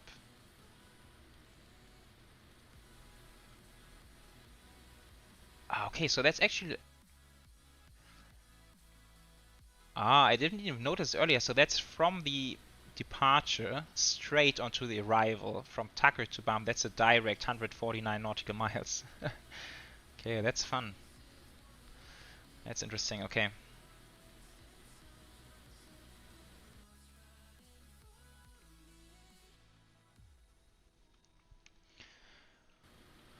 Alright. What else? Did we set the speed? 152, we did, yes. So, flight directors, auto throttle, LNAV.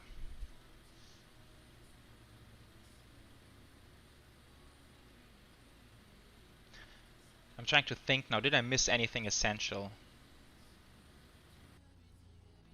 No ATC online, let's check around. Oh, look at this, guys, that's amazing.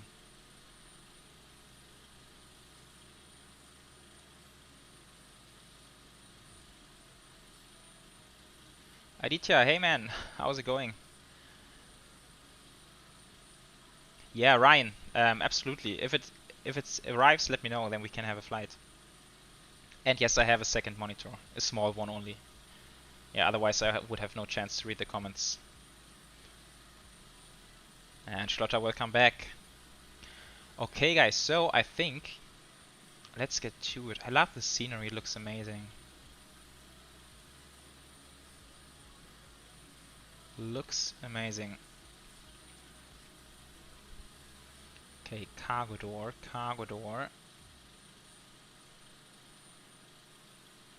Entry door.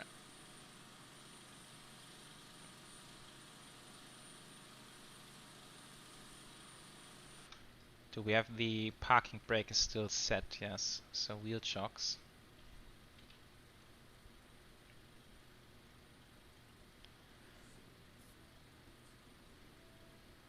Okay, door is not really closing. Cargo door. Why is it not working?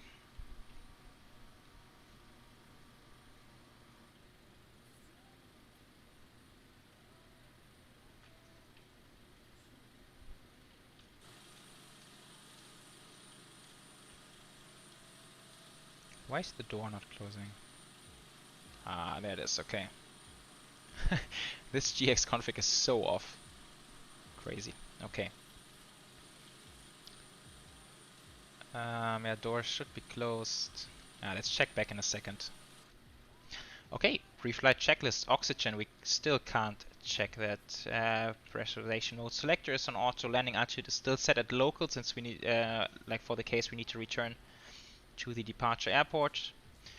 Flight instruments are set 152, 014, 19,000, or flight level 190. Parking brake is set, fuel control switches are cut off, gear pin is removed. Righty. Same procedure as first flight, I guess, so hydraulics. This is all looking good. Fuel pumps, still no fuel in the center tank. We have the beacons coming on, we have the signs coming on. Packs are on, that's looking good. Transponder, let's go 1000 TA only. And before start checklist, fuel, we have 21.9 thousand pounds on board, arrival 11.7, that's plenty, okay, cool. Passenger signs are on, windows are locked, let's check the doors again. Why is it showing open?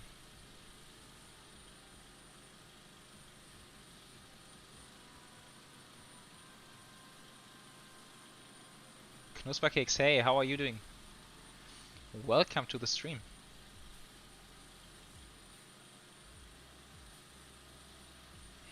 Okay, that's a bit weird, I don't know. Let's get rid of the external. And then it should eventually... Okay. MCP is set. Takeoff thrust is set. We have a select temperature of 30, giving us 187. Okay, that's a lot. Why is it so? No, let's go around. That's not right. 178?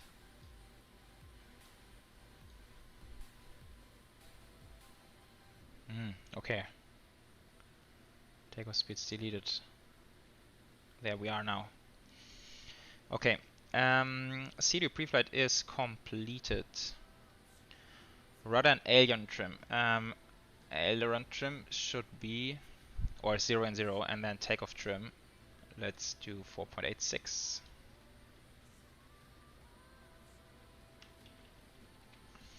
Like that. Taxi and takeoff briefing. Yeah, we will look at the taxi charts in a second. Flight deck doors closed and locked, and red anti-collision lights are on before start check is completed.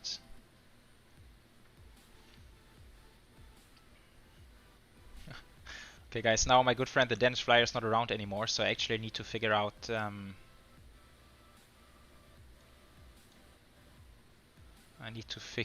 taxi charts myself. No one around I can follow.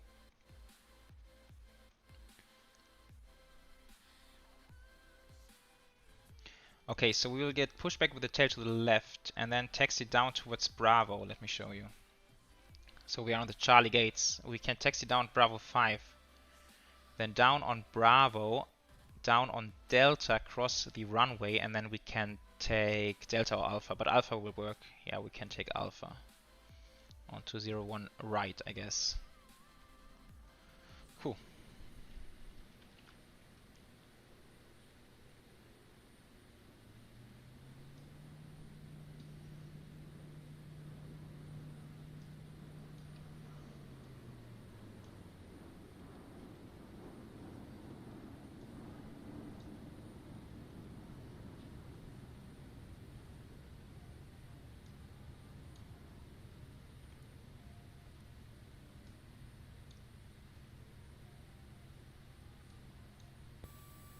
Ground to cockpit. We are connecting the tug now, so please confirm the parking brake is set. Yeah, parking brake is set. Okay guys, this time during the cruise we will actually check out the cabin back there. Looks quite fancy. Locking the gear now. Let's see if there's any traffic, but I don't think so.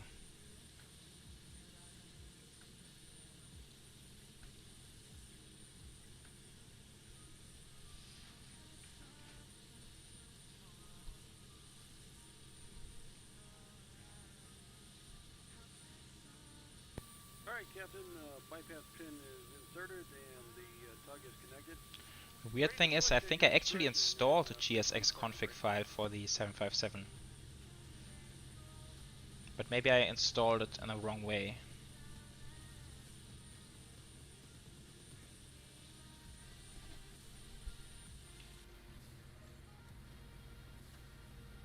Captain, you are clear for engine start. Okay, and off we go.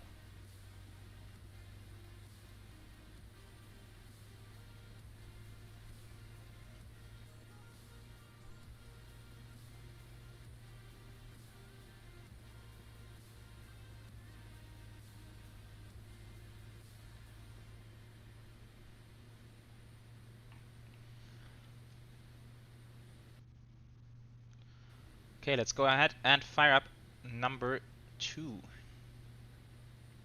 So packs are coming off. Starting number 2.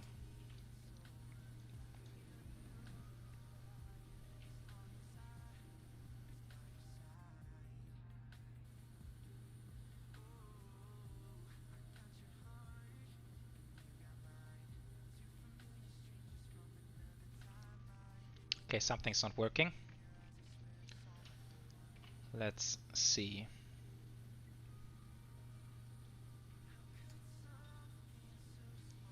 What's not working here? We have APU bleed running.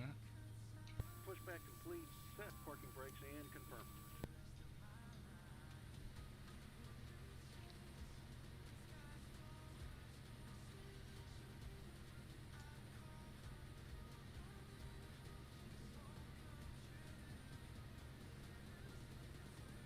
I don't know.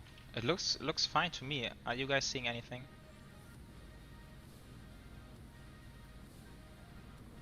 All right, Richard. Take care. Thanks for tuning in.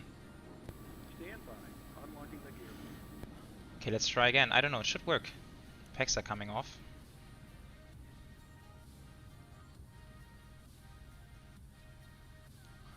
We have duct pressure, although I feel like it's been more on the first flight.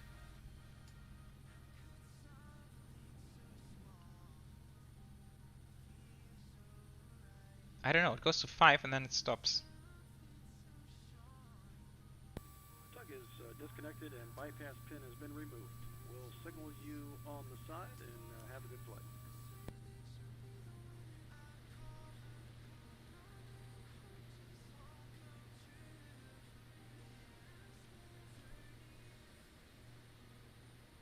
This is very interesting.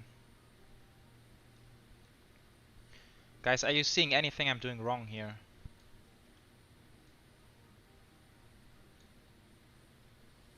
Can try start on number 1.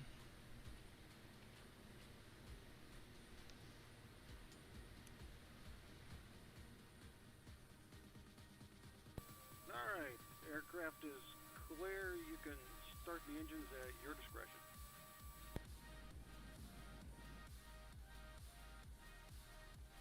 No, it's not really coming up there.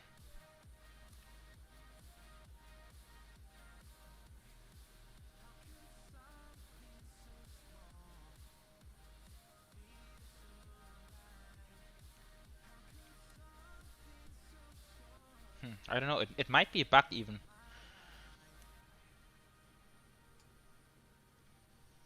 It might actually be a bug.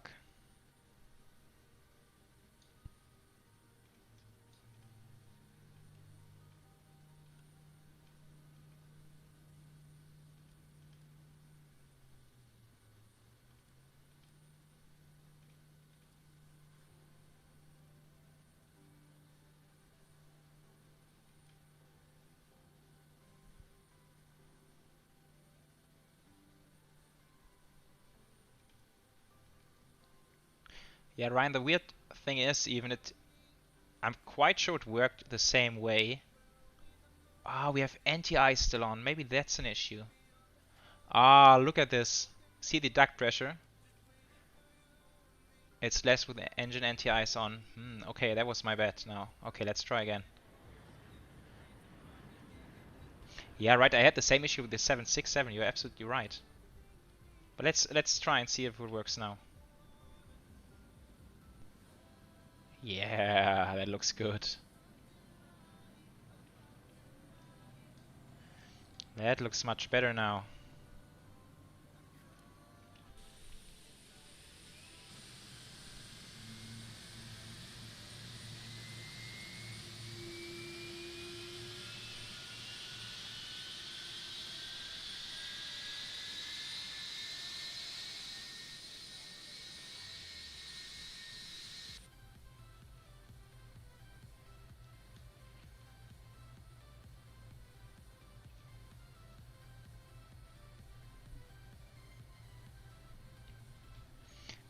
These lights are really hard to miss down here when they are switched on.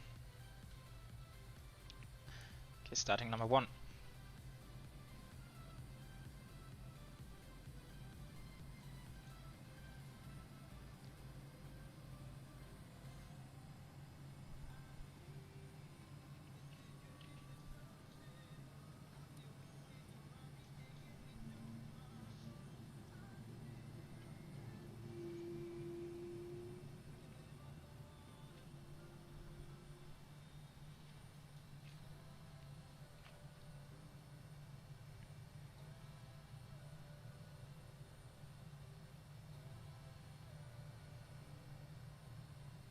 They're just waiting for the starter.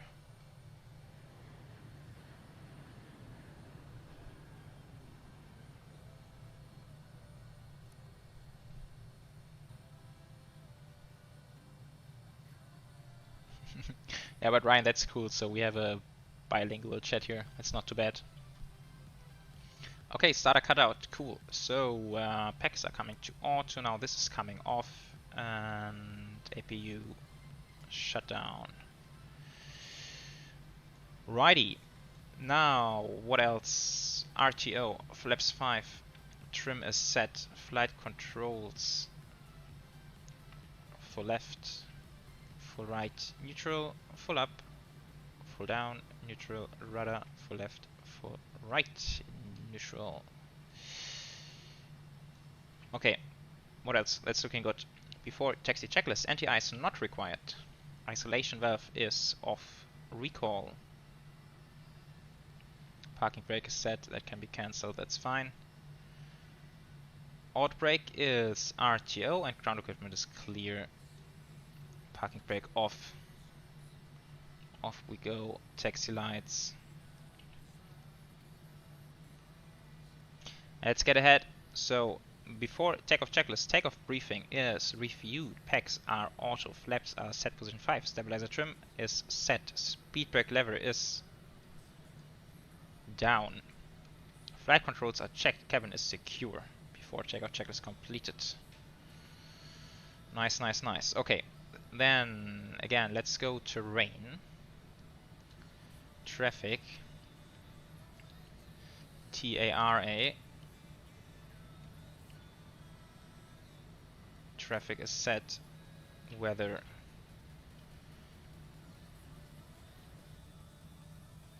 Okay, charts. Yeah, as discussed, down on Bravo. Bravo Delta Alpha.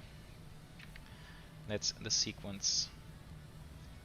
Left is clear, right is clear. There's someone lining up back there.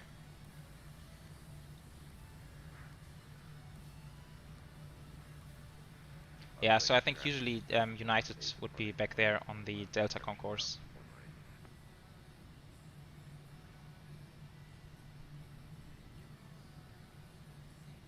And this should be Bravo, yeah.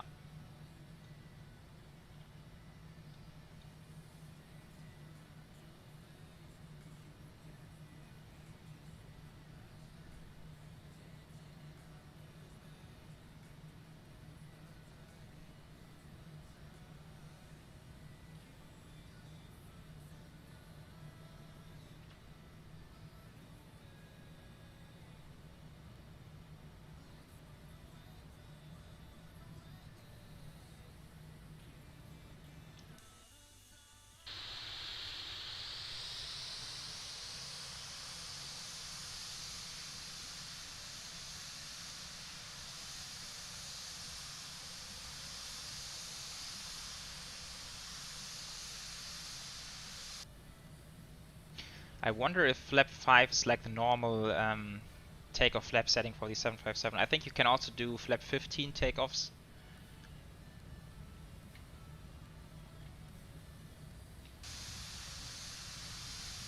Because down here it's just like a tiny bit of flap set, and usually on Boeing aircrafts they have a lot of flaps for departure.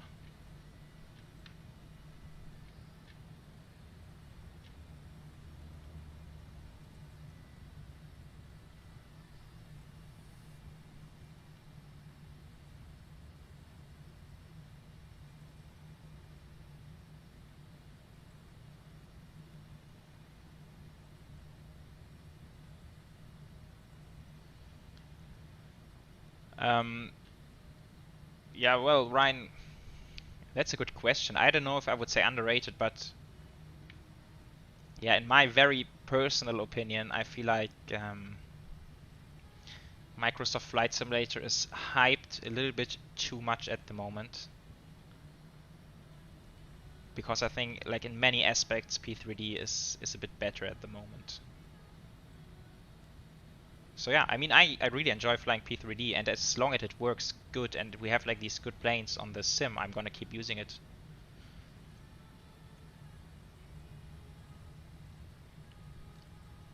But let's see, I think the PMDG 737 for MSFS is coming out rather soon. So that might be a very interesting plane to test. Okay, we turn left now on Delta.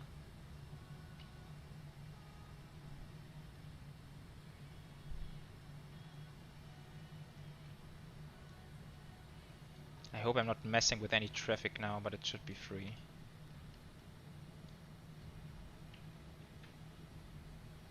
Okay.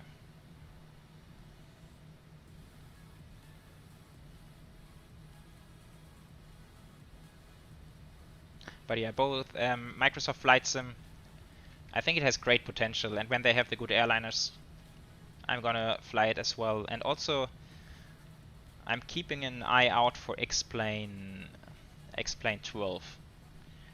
I'm not sure if you guys saw the A330 trailer, but it looks pretty nice. Looks very nice indeed.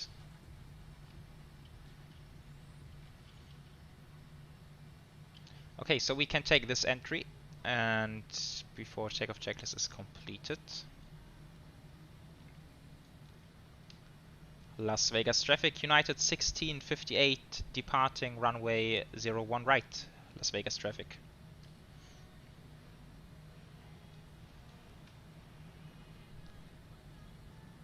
Oh seriously, I think my neighbors are using the drill. Not sure if you guys can hear it or not. Sorry about that. Okay, strobes and landing lights.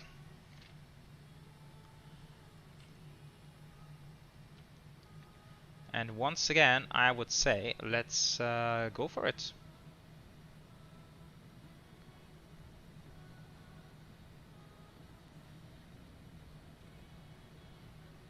Just finishing the line up.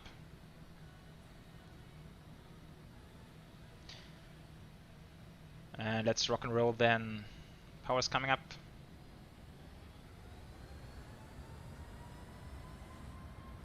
EPR.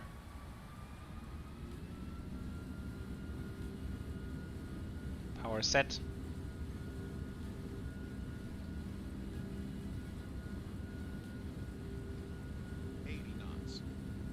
Checked.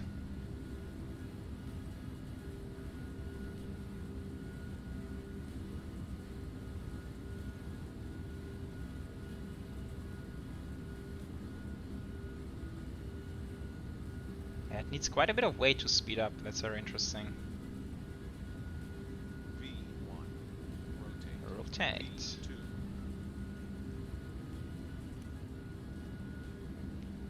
Positive rate. Gears coming up. Cool, cool, cool. Oh, look at this, guys. Ah, it's too much wing. How awesome is that?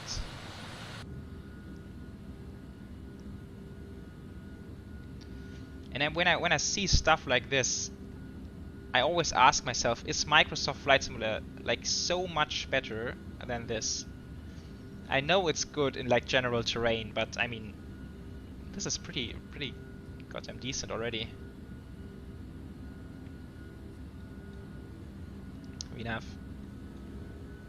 It's interesting, we had this on the first flight as well. It actually speeds up on climb power a bit. Let's go climb 1.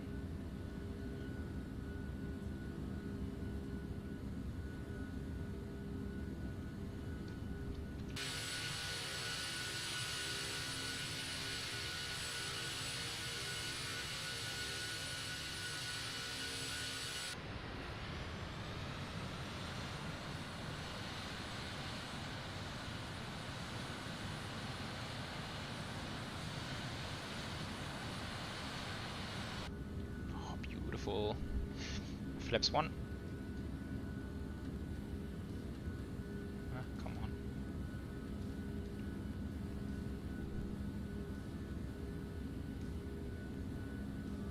And flaps up. After takeoff checklist, packs are on auto. Landing gear is up and off, no lights, flaps are up, altimeters are not set yet, no, still on local.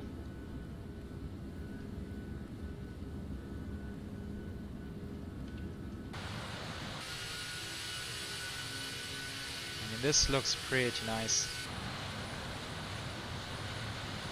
Yeah, there we can actually see the edge between FlyTampa scenery and ORBX stuff.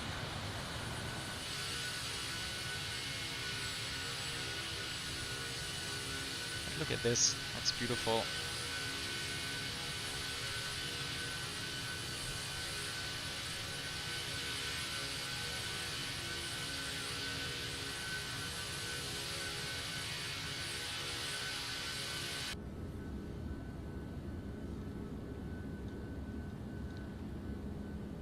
Alright, climbing nicely.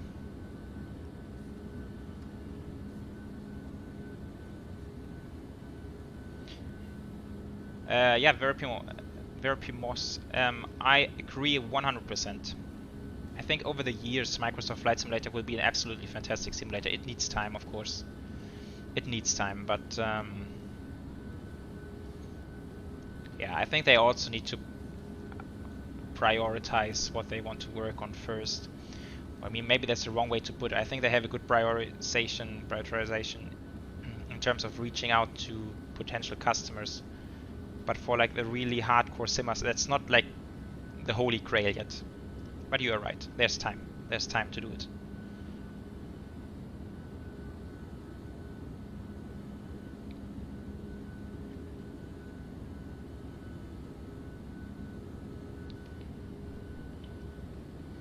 Okay, let's see. So there was a constraint on the departure that said aero.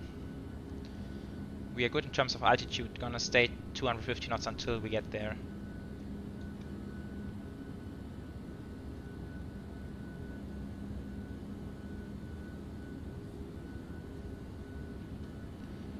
Landing lights. Ah, they're off already.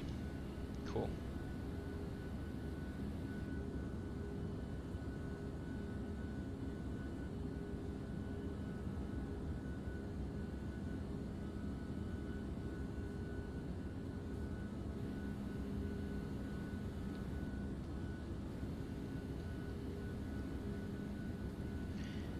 Yeah, this aircraft seriously has a crazy climb performance.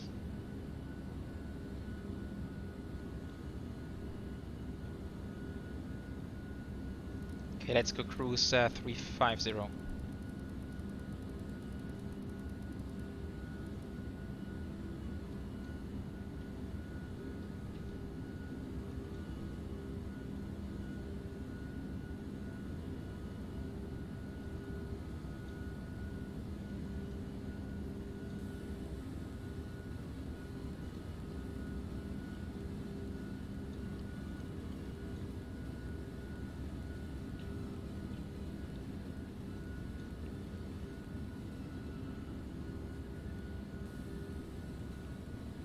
Okay, passenger signs are coming off. By the way, guys, did you know we have all these calls on here? I don't know which is doing what, but. Ladies and gentlemen, it is routine procedure that we dim our cabin lights for all-night takeoffs. For those passengers wishing to read, you'll find a reading light. They have a pretty awesome announcement. I just never remember which one is which, so I would need to write down to get like the right situations. Ah, that's the descent. Okay, maybe we can try this later on.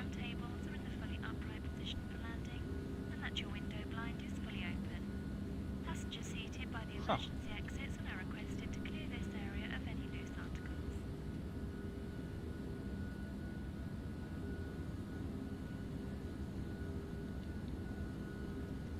Yeah, Ryan, 8 gigabytes of RAM. I mean, I have 8.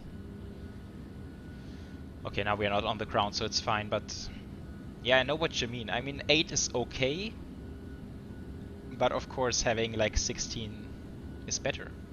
Or maybe not 16, but what are like the levels, like 10 or 12, I guess. Okay guys, before we forget again, let's check out this cabin now. I just want to increase my camera speed a bit.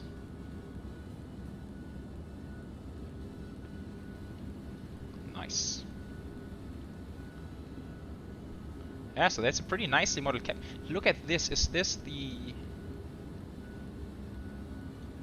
shadow of the wing? But it makes no sense now. Okay, so never mind. Yeah, that looks like a very typical American first class on domestic routes, I guess. That's kind of cool.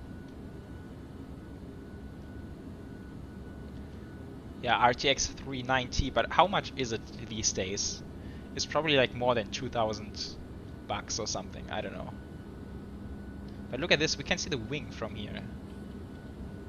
Ooh, nice.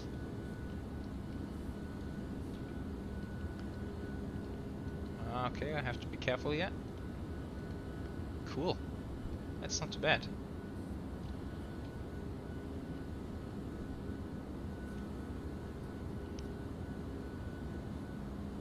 And now that's coach. Yeah, this is a very long aircraft.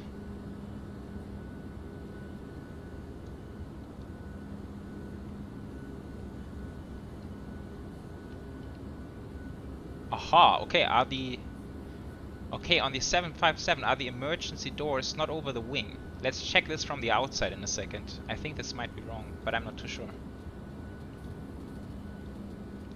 Because I know from other planes emergency doors are usually over the wing. 2,500, okay, that's crazy. That's crazy.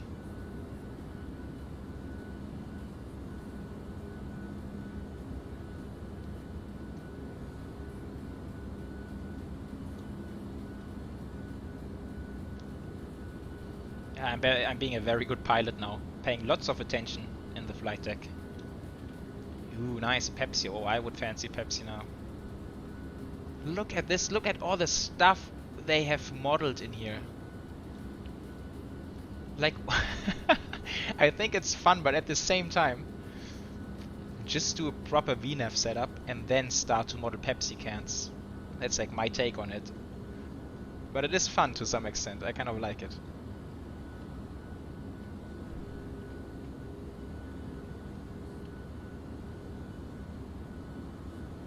Cool.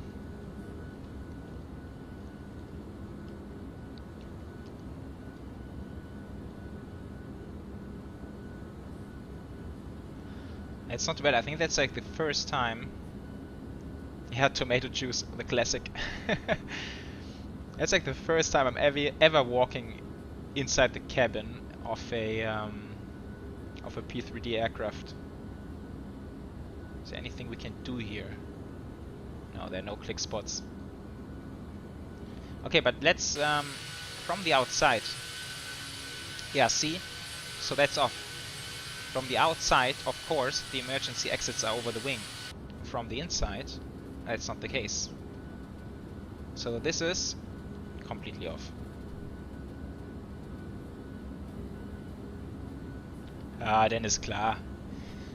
Döner, most important. Think about it, how awesome would it be if they actually served Döner on aircrafts? Kebab on aircrafts, yes. So here, using these emergency exits, not a good idea. So that's a bit off, but I mean, okay. Who cares?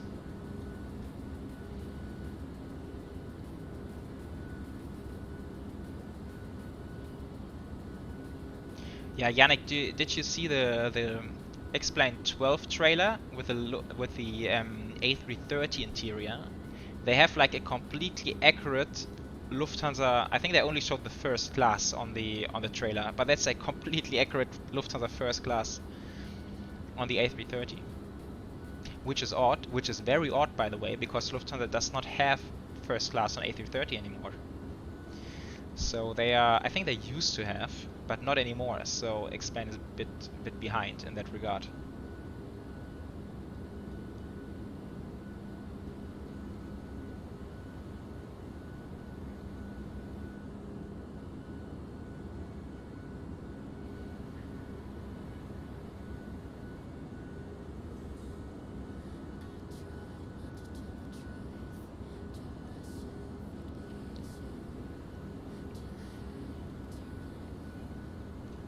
Okay, how about the Flight Factor A350 interior? Absolutely horrible. Okay, I haven't seen that one yet. But to be fair, usually I'm not a guy looking at like interior models. I just saw this by coincidence now.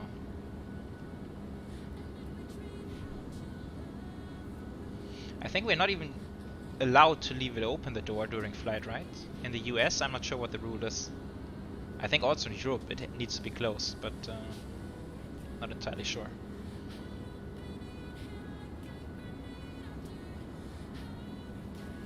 Dennis Fly, yeah, Meatloaf died, but that was yesterday, my friend. He died yesterday actually, but yeah, super sad. I liked his songs. He was. Should we listen to some Meatloaf now? Let's do like a very quick Meatloaf session here.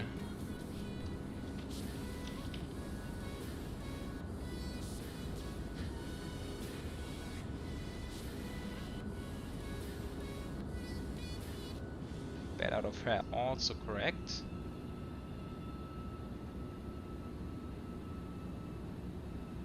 And then eventually Cliff to 10, 11,000, and that's also correct. Then it's Vectors, then it's Kylie, okay.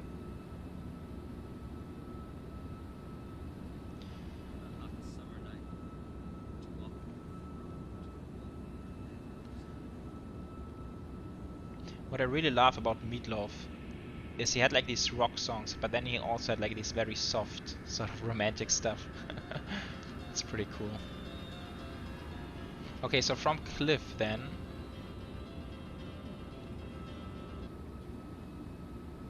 But then again, I think I wouldn't really fly it into a big online event. I'm not really trusting it to fly a proper holding.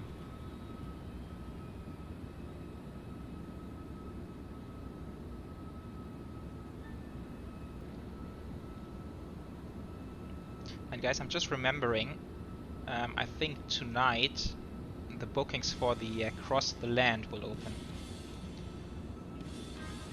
Okay, I think let's take a break from Meatloaf for a second.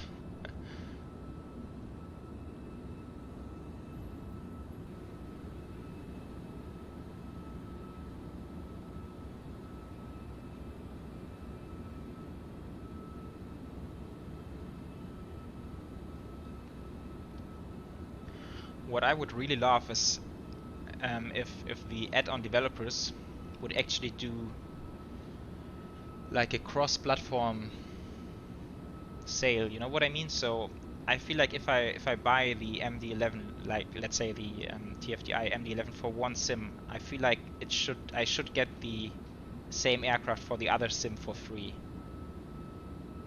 Because I know, I mean, like now there's a big competition going on between different sims, and I feel it's only kind of fair if you buy the aircraft across for all platforms, you know what I mean? If that makes any sense.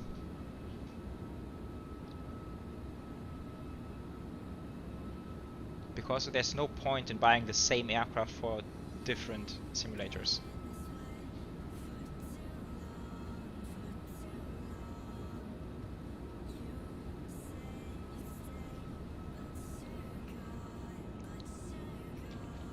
Let's look at the latest pictures we saw on the MD11. How far they are in progress.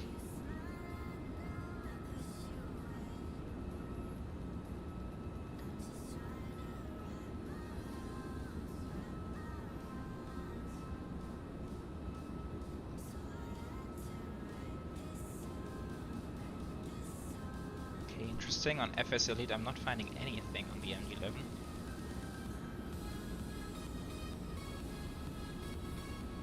Ah, okay, Yannick. Yeah, something like this.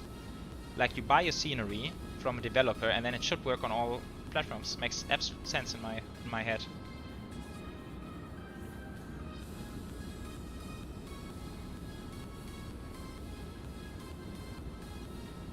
Ah, yeah, you're right. Okay, so here they also teasered the MD11 in Microsoft Flight Sim.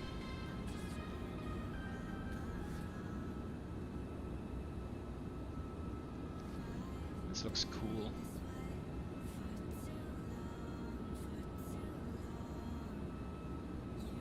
Okay, still a bit of work needed on the inside.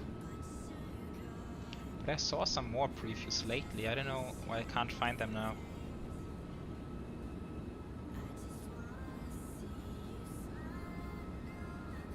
Yeah, Josh, I feel you. I find it kind of annoying to invest in like multiple simulators.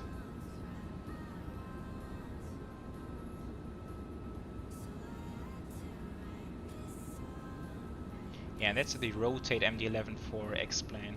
This preview was also very nice. Looks fantastic.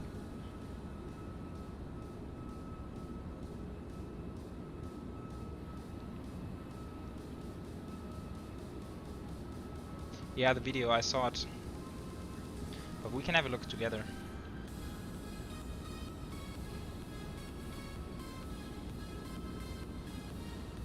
Let me quickly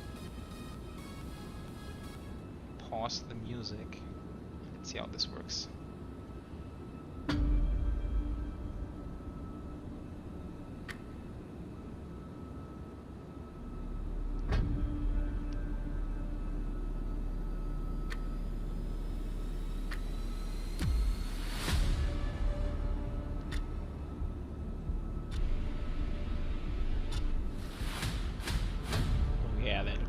That looks quite neat.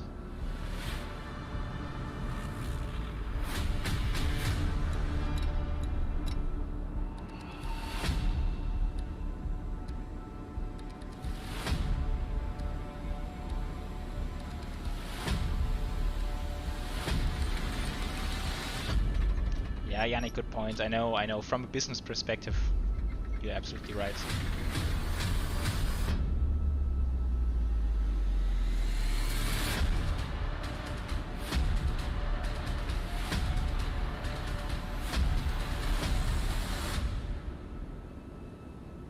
That's not too bad, hey?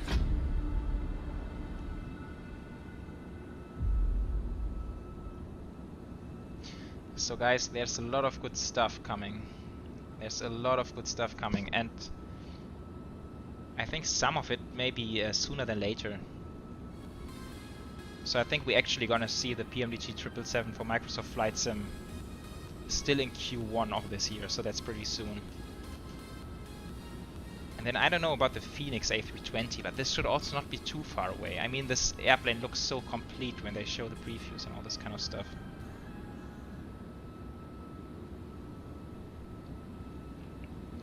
Okay, how far? Still. Oh man, this really takes long today. Well, that's due to the headwind, now almost 60 knots on the nose.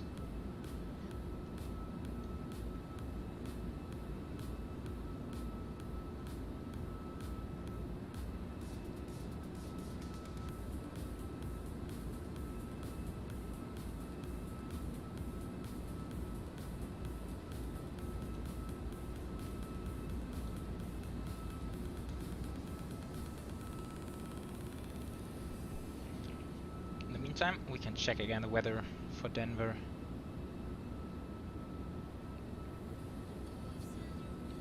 (116 at 12). Okay, so that's 12 knots of wind right on the nose. Perfect. Few clouds, 5,000. Oh, it's cold. -4. 3020. But it's okay. Cold winter day in Denver.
I'm just wondering, what kind of daytime did I set in the sim? It's getting dark. I think it might be dark by the time we get to Denver.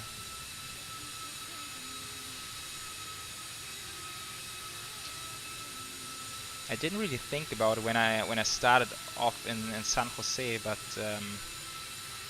yeah, I mean it takes quite a while. We are simming now for 3.5 hours, so of course the day is progressing and we are moving towards the east. So that might be, if we are lucky, this might even be a sunset landing into Denver.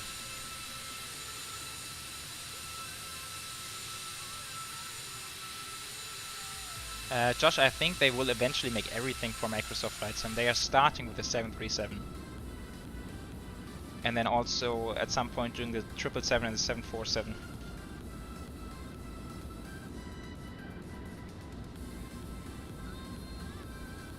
I'm not sure if you guys have read already, but they announced the way they're going to release it. So they're going to start with the 737-700.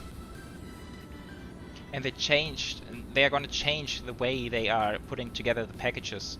So now they are selling the 737-700, including the business jet version and the cargo version. So that's going to be like one package. And then at a later time, you will be able to buy the 737-800. And then this package will also be the business jet version and the cargo version. Which seems a bit odd to me. I don't know why, but okay, this way they make more people buy like the business jet and cargo versions, I guess. And it's probably quite smart from their perspective, so now they know that people will eventually buy all the packages, since people want to have the 700 and the 800, of course. I don't know, Josh, they haven't announced the price yet. They did not give a price tag.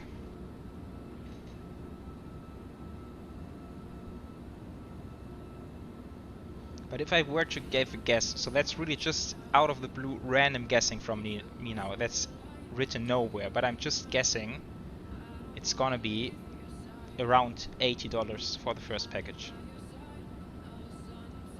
Just like judging from the idea that it's gonna be a little bit less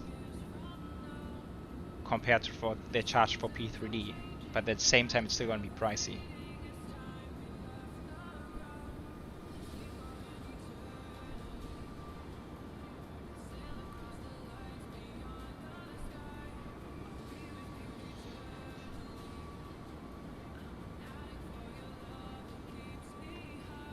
Yeah, exactly, Sus. It will sell like crazy.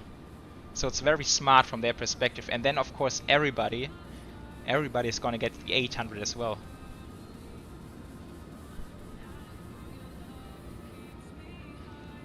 Yeah, maybe 100.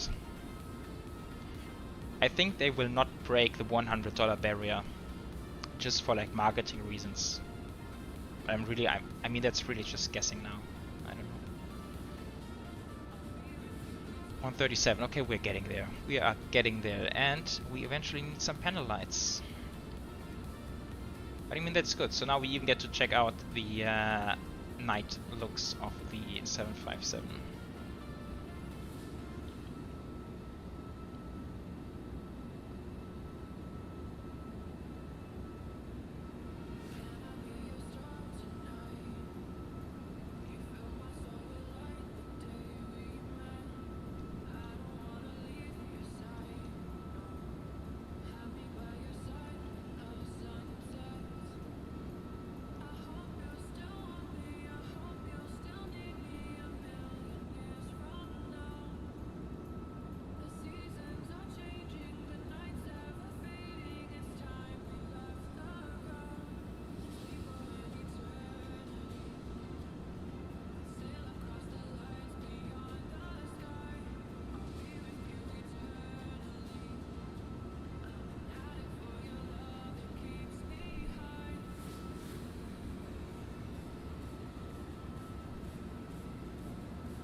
Yeah, it's a very smart move from PMDG, and who knows, maybe they will even release the 900 first before they do the 800, and then it's gonna be the same logic again.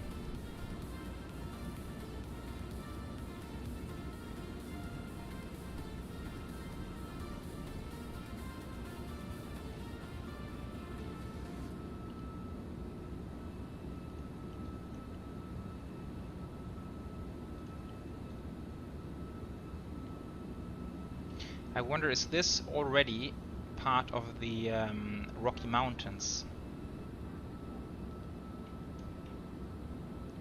I think it should be, right? Yes, I think it should. We are already in Colorado.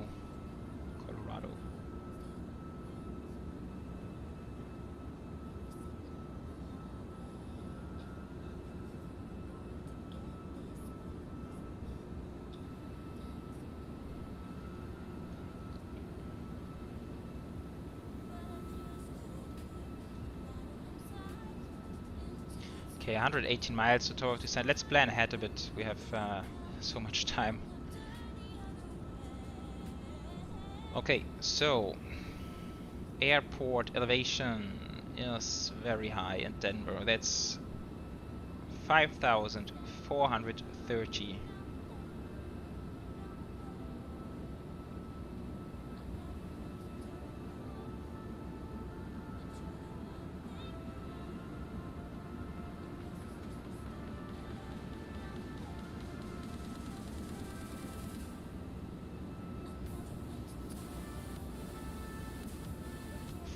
For 30 is set, and then of course the decision altitude is also very high. That's 5,526, but decision height, so that's above ground, is just 200 feet. So standard ILS decision height. It's very convenient. Oops, that was a bit far. 200 is set.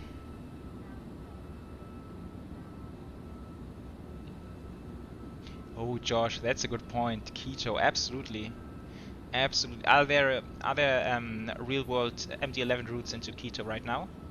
I think there should be, right? I don't know, but you are right. Oh god, oh, that's gonna be amazing. That's gonna be so amazing.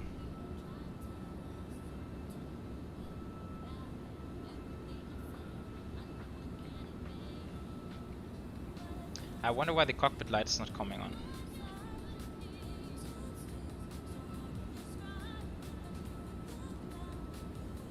I think the aircraft has like a logic when it gets to a certain point of darkness, then I think it just comes on automatically.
Okay, when are we gonna be on the ground? That's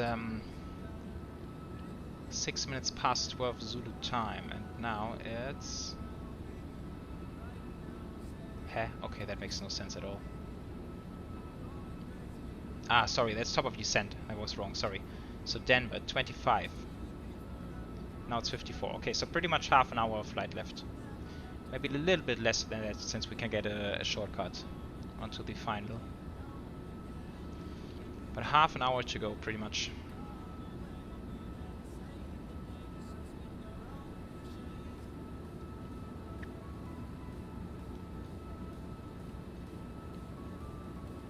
Aha, dome light is working, that's interesting.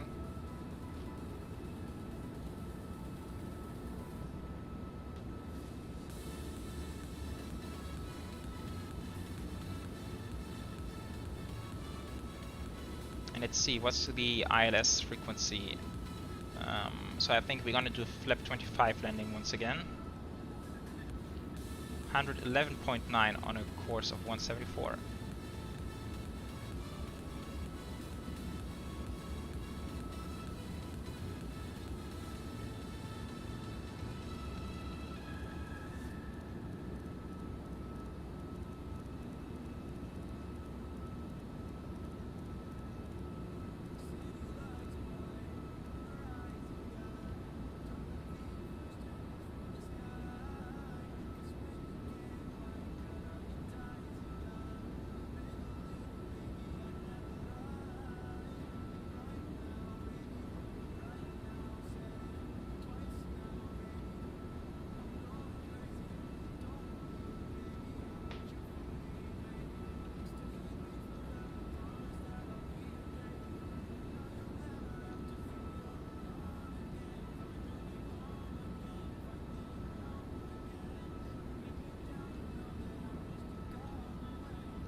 I would be ready for some panel lights now. Not quite sure when the aircraft is gonna switch it on.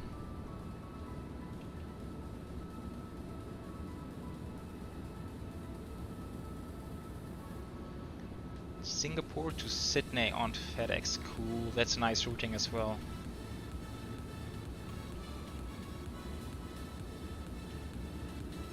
But you know what's quite interesting, guys?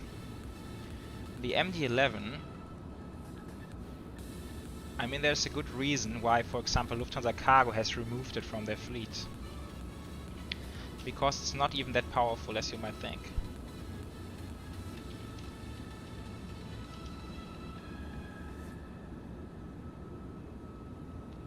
Let's see what they're giving in terms of payload here.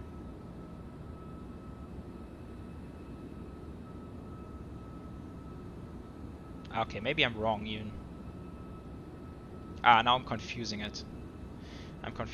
Okay, so no, MD-11 is quite powerful.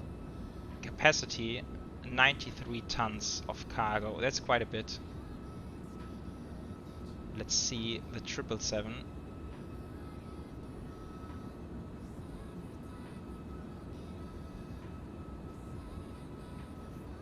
$103. Okay, that's not even a big difference. That's closer than I thought.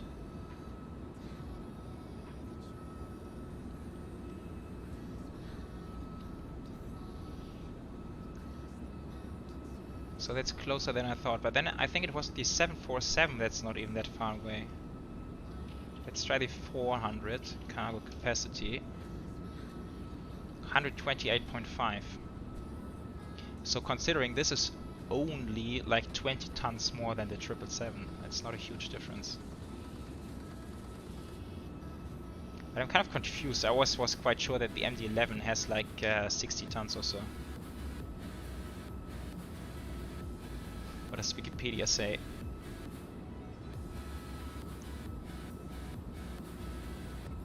Max payload. Ah, okay, then it was the passenger version only, 52. Okay, 91. Okay, so it is more powerful than I thought.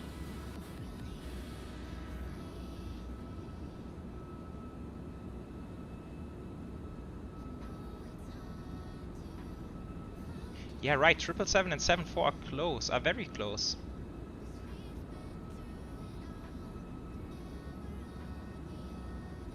And in terms of economy, I think the 777 freighter is just unbeaten.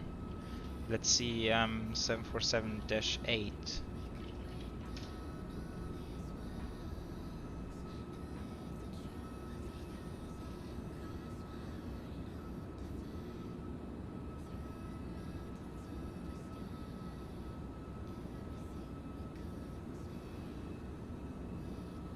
Doesn't say any weights, does it? Ah, there it is. 134. Okay. So that's just like 10 tons more than the old 747.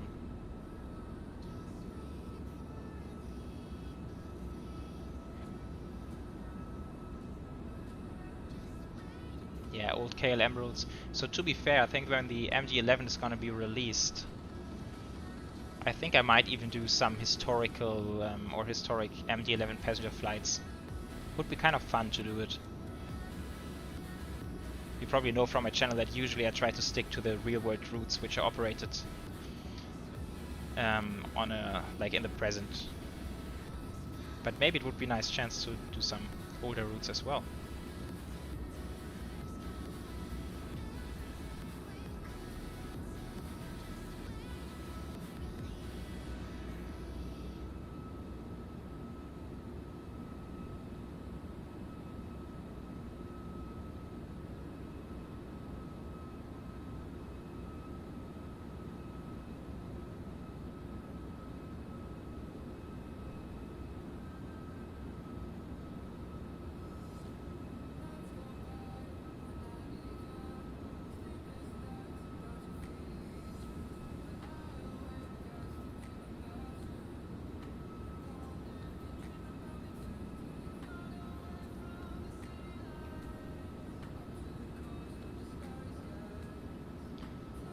Yeah, the Qantas 747, that's so cool.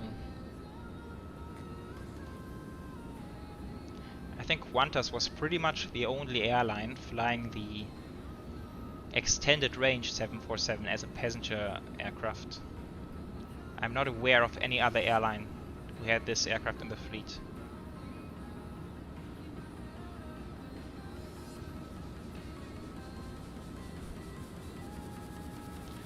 $40 miles, $2 of descent, finally we're getting there. Aha, okay, so floodlight is working. Why is panel light not working?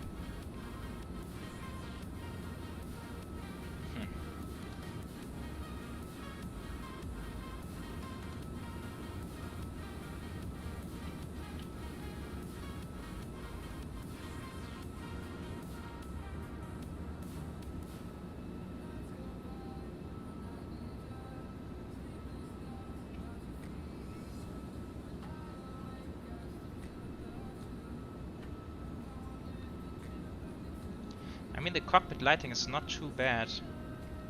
It's quite alright in the 757, and in the 767 it's even better.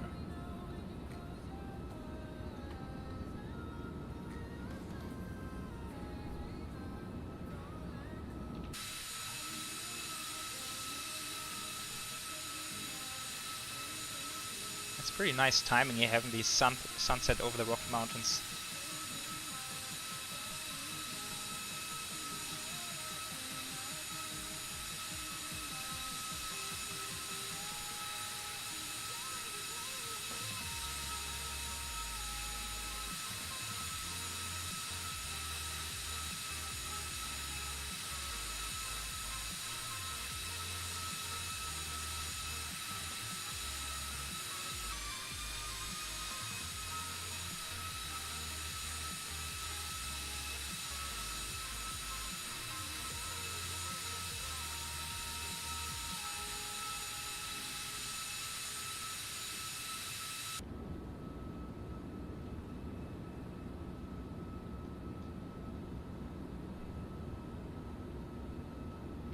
$27 miles. Okay, so what altitude do we want to descend to initially?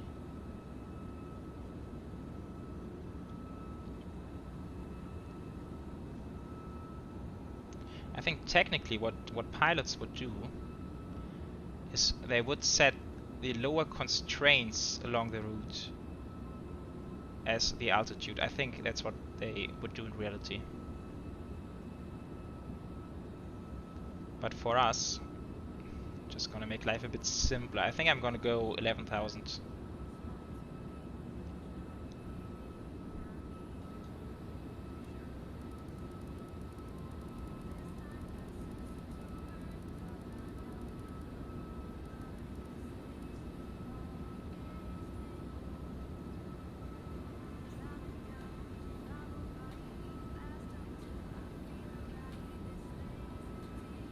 Okay, auto brakes, once again level 2, that's more than enough for Denver. Huge runways. Okay, and let's run the descent checklist. Pressurization is set, landing altitude 5,430 feet. Seatbelt signs. That's a bit early, right? Let's give them a couple more minutes. Recall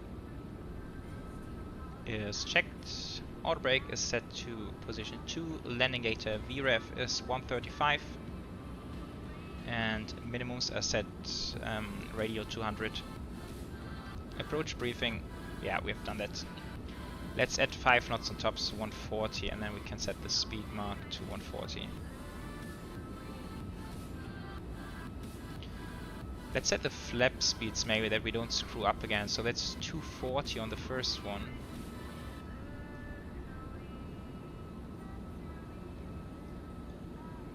And then 220 on flaps 5.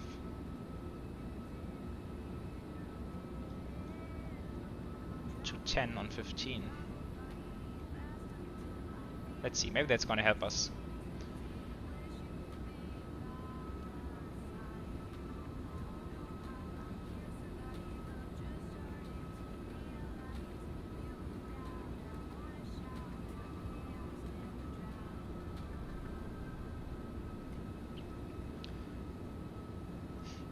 Elsa flying San Francisco to Victor India Delta Papa. Which one is this? Let me look it up. I don't have it in my head.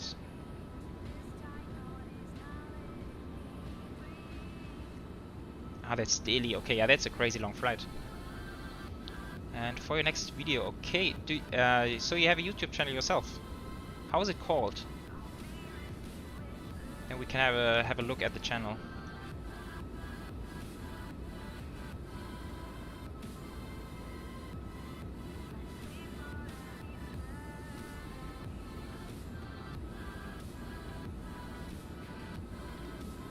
I think my longest flight in the sim yet is probably London to... I know it was Frankfurt to Darwin in the Qantas Dreamliner, if I remember correctly. But I think I didn't do it in one go. It was like... I think I saved it in between.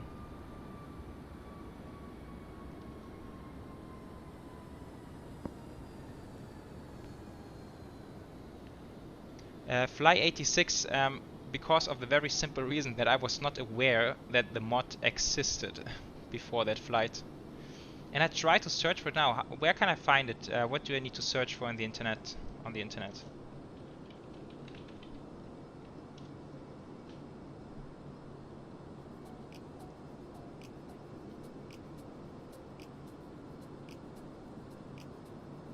I honestly didn't know there was a PBR mod.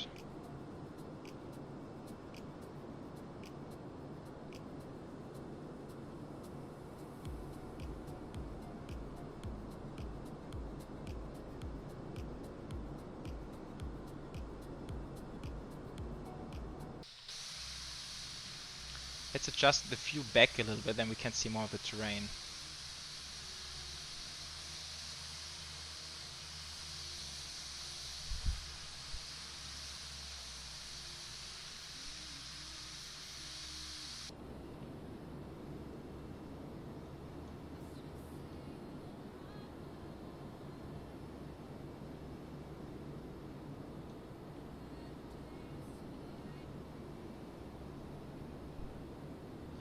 Okay guys, it's not too far to go now. We are getting there, finally. It's only been 1 hour 15 up to now for the second leg, but I don't know why, but to me it felt like eternity.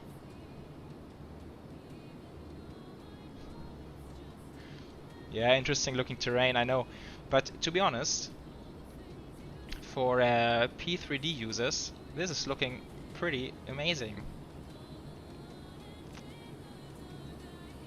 Would be kind of cool to see the Microsoft flights in comparison right away, but I mean for P3D this is not too bad.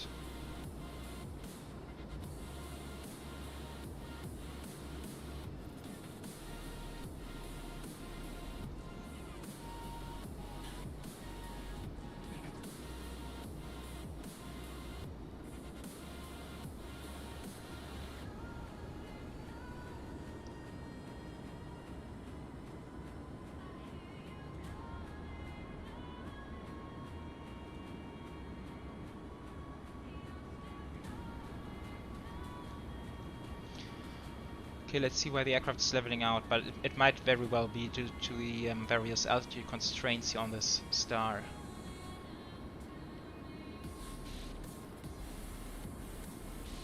So the next one, flight level 210 or below. Okay, so the aircraft is trying to stay like at the upper, sort of the upper end of the altitude constraints, which is fine.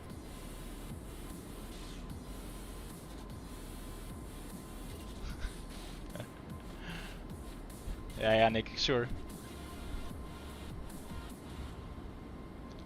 Duncan, again, I hope you have a great day today. You probably have some time to spend.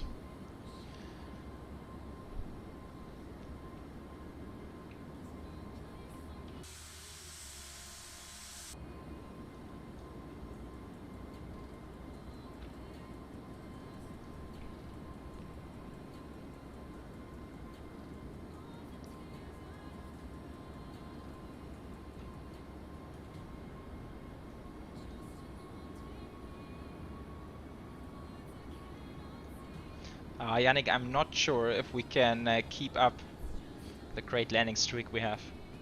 Las Vegas was pretty good, I have to admit. I was surprised by that. Let's see how we are doing here.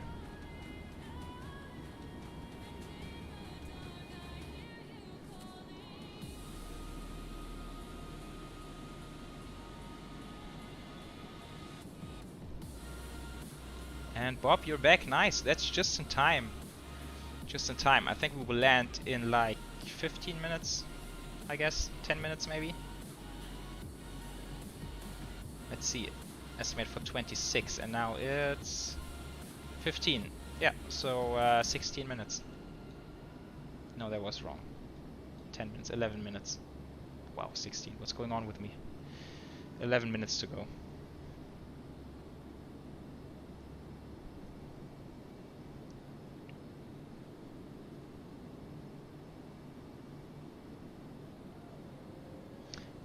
Josh, yeah, I think on the 767 it's the same as here on the 757. So if you go to options, payload, fuel and payload, and next page.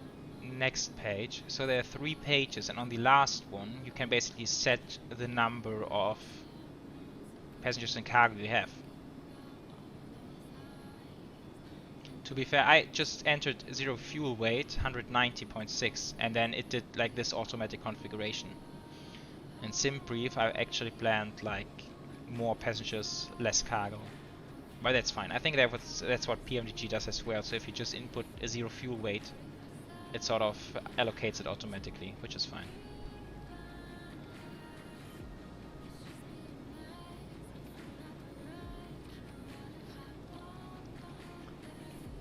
But yeah, it was smooth. Everything going well. Yeah, Ryan, like a looping would be cool, right?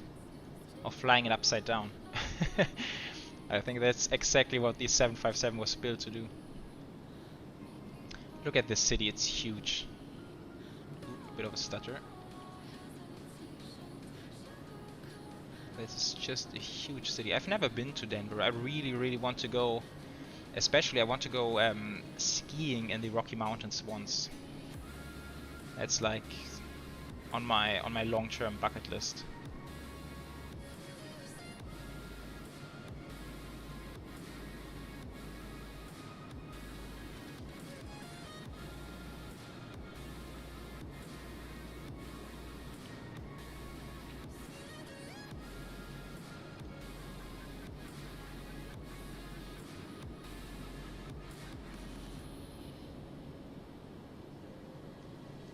I'm just noticing we entirely blew through the speed constraint once again. But never mind. I mean, there's no traffic around.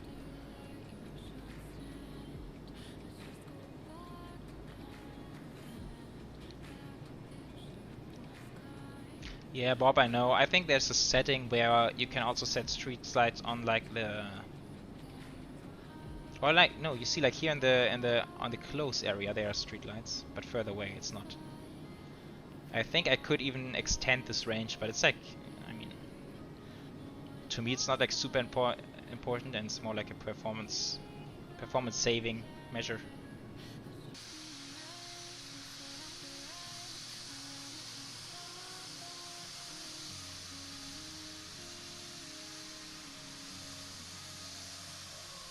Yeah, Ryan, absolutely. I'm looking forward to that, so let me know whenever you are all set. We can do something.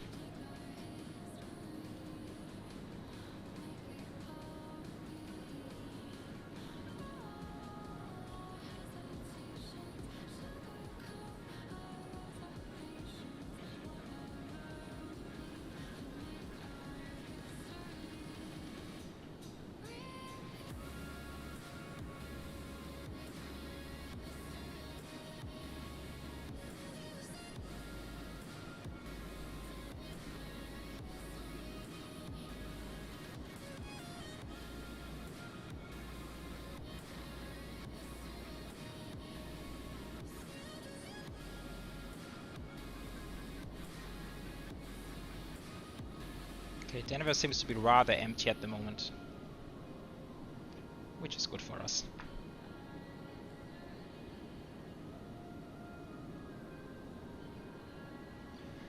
FlightSim Mega. Well, it's a yes and no. At the official price, I would not buy it. No. But Captain Sim does run pretty crazy sales from time to time, so I actually picked up the 757 a couple of weeks ago for only $10.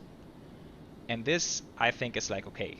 Like you only invest like a small amount of money, and therefore you get to fly like a whole new plane, which we haven't had before on the Sim. So I think then it's okay, but it's not worth, like, what's the official price, like $100? That's crazy. It's not even close to that money worthiness, if that's even a word. I don't know.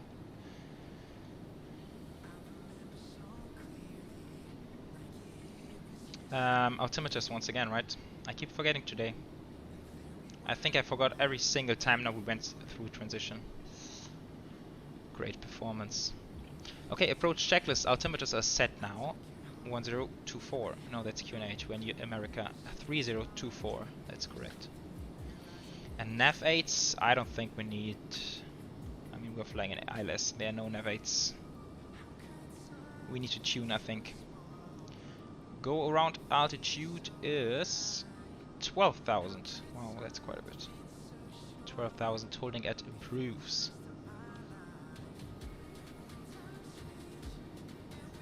Chase B, hello, welcome. Just in time for the landing. Bob, no, I've turned them off. I turned them off. I'm using enhanced atmospherics, but together with legacy clouds. So that's the active sky cloud art. And also ENVTEX, which I think also provides some sort of cloud textures.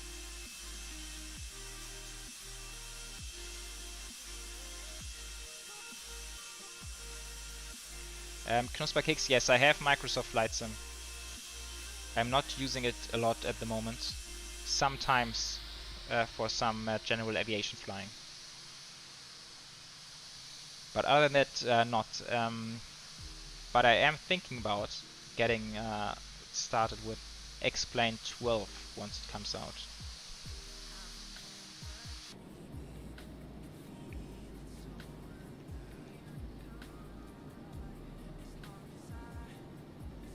Okay guys, so we are coming down to 11,000, and as I've said before, we can easily do some nice shortcuts here. So we could potentially intercept the ILS at Jetson, where this would only be a 5-mile final, which is kind of short. I mean, it's okay, it works, but it is kind of short. From Marin, it's gonna be 8 miles. So I'm thinking let's maybe aim for Marin, and then we have a nice 8-mile final, which is still kind of short. So Marin we want to be 8,000, so now let's go 8,000 and then flight level change.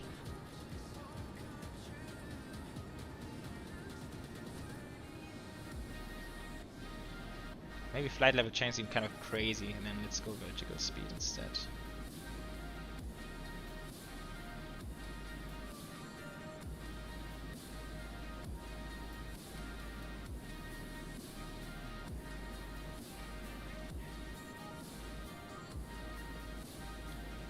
Chase Speed, thank you. That's so kind of you to say it. I'm happy you like it.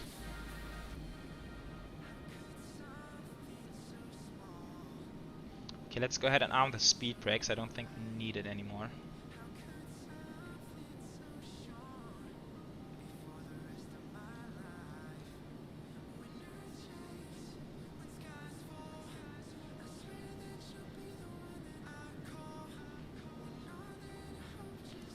Landing lights.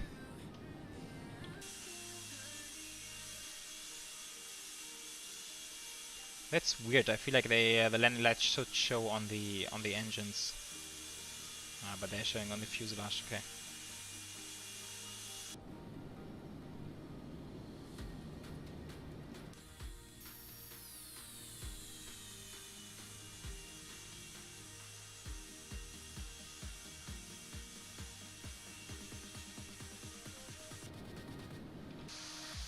It's crazy how quickly the sun set now. Just the last bit of light over there.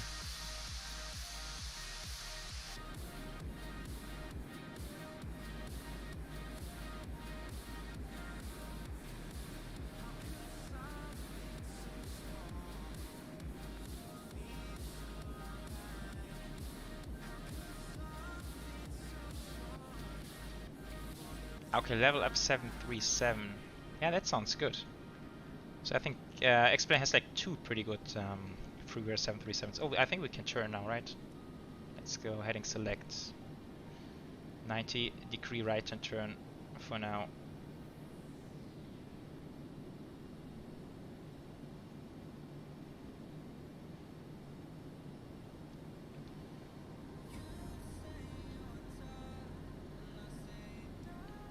What I kind of like to do is also set the ILS frequency on the first VOR. I'm not sure if real pilots would do this, but the upside it gives me the DME reading over here, which is kind of convenient to have it right up there. And Chase B, when you go to the P3D page, how do you download it? Not quite sure if I get the question correctly, but you need to log in. So usually you have like a user account when you buy P3D, and then in your user account there's like a login or like a download page. That's the way it works.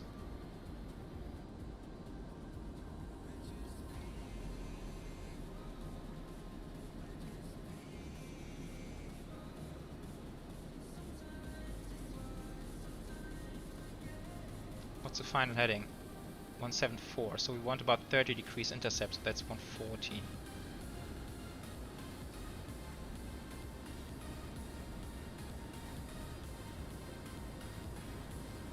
Guys, look at this. Pretty much straight on Marin. That's some beautiful self-made vectoring here. Nice, nice, nice. 14 miles. Now making use of my very smart speed bugs. Let's start slowing down. Approach mode. Localizer. It kind of captures very early all the time. I don't know why, but okay.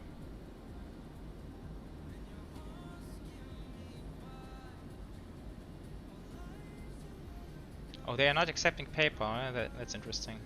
Old school then. Okay, flaps 1.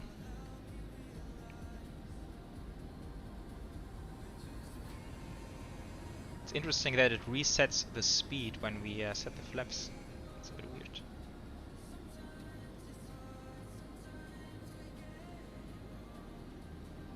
Maybe I should make a quick call on the frequency. Denver traffic, United 1658. 10 mile final, ILS 16 right. Denver traffic. Is it 16 right? I hope it is. Yeah, 16 right, okay.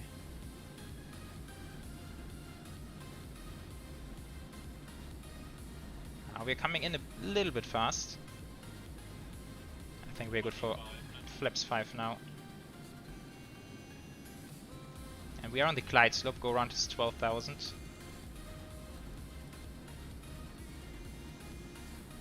Let's drop the gear, I want to slow down. Unhappy with the high speed again. 134 plus 5 makes it 139. Oops. No, I don't want to hit it. Just want to turn it. 139. Flaps 15.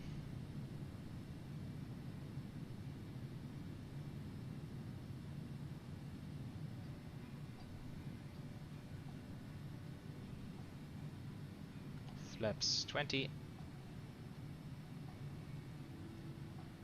It looks so close. I'm not sure if it's still 6 miles really. Also on the navigation display it looks much closer. Flaps 25. Okay, let's be quick now. All the lights are coming on. And landing checklist. Cabin is secured. Speed brake lever is armed. Landing gear down. 3 green. Flaps 25. Landing checklist completed. Okay.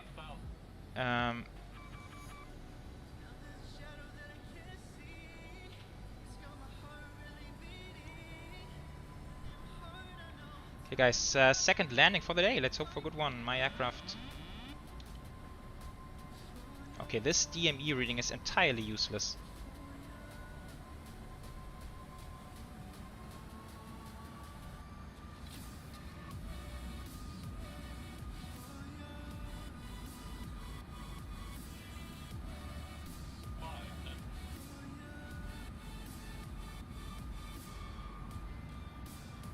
Touch high correcting.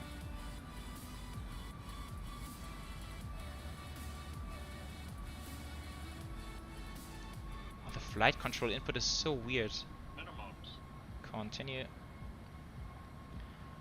4 whites. The glide slope indication is actually okay. Oh, we're a bit fast, right? Okay. 50, 40, 30, 20, 10. And oh, that's another one. That's another cruiser. Touchdown. Oh no, what's happening with the airport? That seems a bit odd with the lights like disappearing. Okay. I'd reverse decel.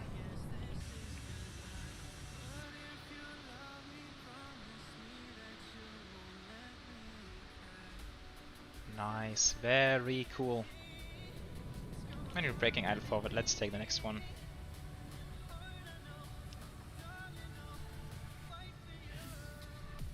Okay guys, so this really must be the 757. I don't know why, but apparently it's super easy to land. Yeah, okay, so a bit of a long rollout here, but there's no traffic behind us, so it should be fine. Right. Clean up. Next one should be a high-speed exit as well.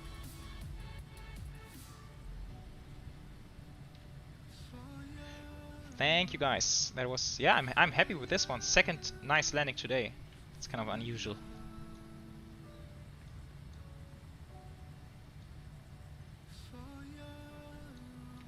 I'm not quite sure if the airport is like totally fine here. The lights are also a bit weird.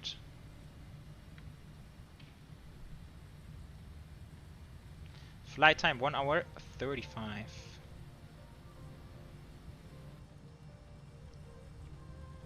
Okay, we can stay on, that's Delta 5, just straight ahead.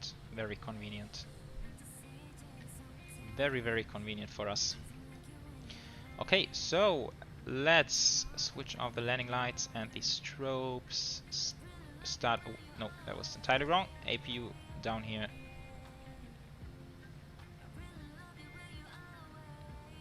And what else? Auto throttle, flight directors coming off.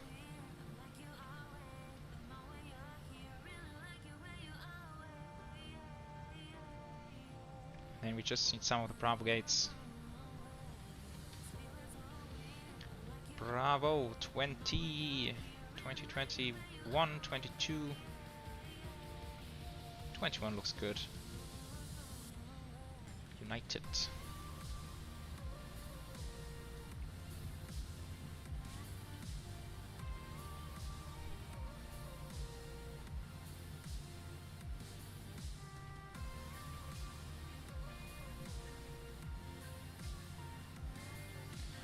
Yeah, Bob, you're right. It happens very often, you're right, that the parpies and the glide slope disagree. And I never know which one to trust. I think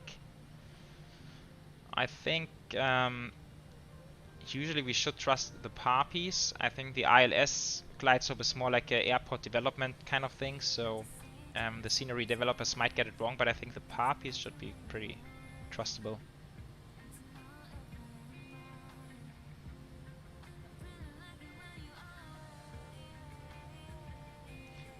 Chase B, thank you so much for tuning in. See you, yeah, hope to see you next time as well.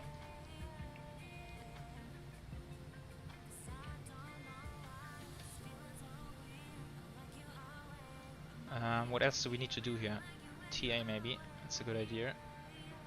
And APU is running.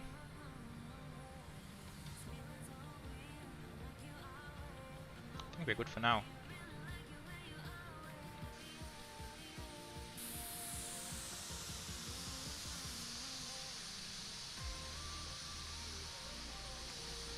Yeah, Ryan, I'm gonna check this in a second, but it might be. It felt very nice.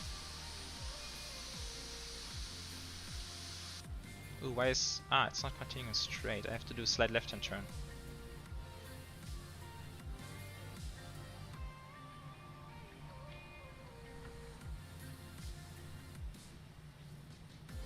Yeah, Asus, that's good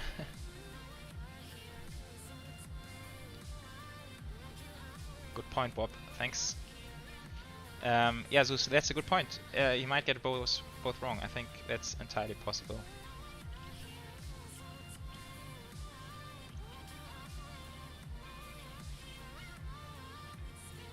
Flight as bad. Thank you very much. Have a good night. See you around next time. Thank you so much for tuning in.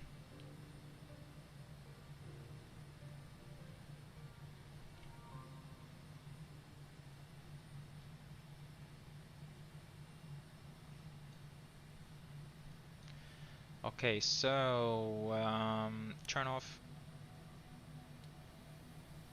taxi lights.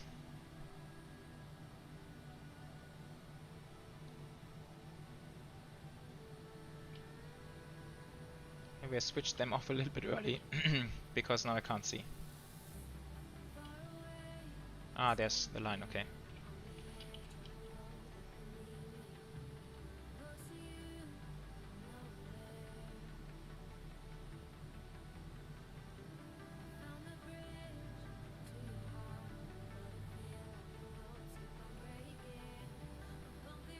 Okay, I think again that's a bit off here. Let's have the outside view. I'm not trusting GSX on these things anymore. Let's see. Does it say 757 somewhere? MD80. Why would I need an MD80 on here? Okay. Anyway, let's take the last one. Cool. Here we are, parking brake. APU is running, that's looking good. Killing engines 1 and 2. Squawk 2000, standby. And then we have isolation coming on. We have fuel pumps coming off. Passenger seatbelt signs off. This goes to auto. Beacons are coming off. And the hydraulics. And ask for deboarding.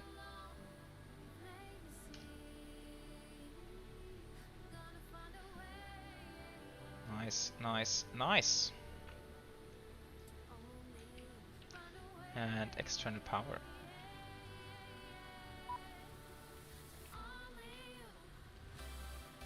Entry door, wheel shocks, cargo door, cargo door.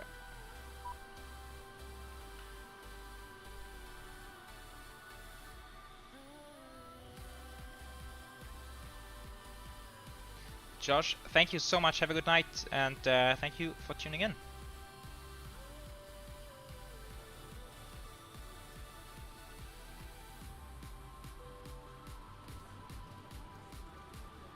Yeah, Matthew. I agree. It's somewhat decent. It's not the best plane, but it's somewhat decent. We can work with it. Okay, guys. Shutdown checklist. Hydraulic panel is set. Not set. Now it's set. Fuel pumps are off. Speed brake lever is down. Flaps are up. Parking brake is set. fuel control switches. Our cutoff weather radar is... Ooh, no, that's still on. Like this. Traffic. And maybe, since we're gonna leave it here for today, maybe we can do like the full secure. Let's have a look outside again. Yeah, GSX config is being off, but that's fine. Look at this beautiful night here in Denver. Looks amazing. Yeah, sometimes P3D isn't even that bad in my opinion.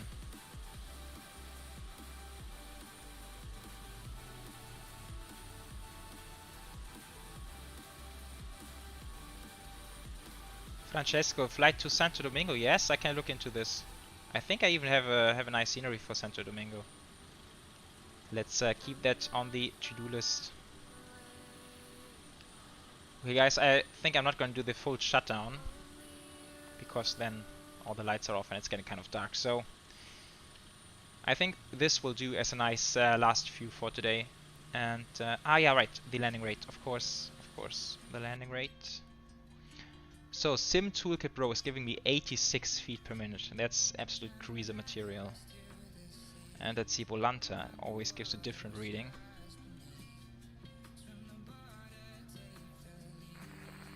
Taking some time to analyze. Okay, it's not giving me anything at the moment, but let's go with a sim preview then.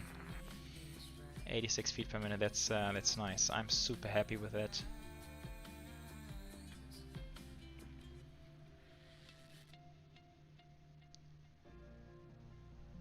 Ah, okay, there's a GSX profile, yeah. Yeah, I will check it out. I need to download it. Okay guys, but that's that for the stream today. And once again, thank you so much everyone for tuning in. And special thanks to Danish Flyer for flying along on the first leg. That was great fun having someone around. And yeah, I think that's gonna be it. We're gonna leave the aircraft here at Denver today. And yeah, eventually I will meet you guys back for the next live stream. I'm not sure yet when I will do it, but should not be too far away. Okay, good night guys, or a good day wherever you are, and thanks again for tuning in. Take good care. See you next time everyone.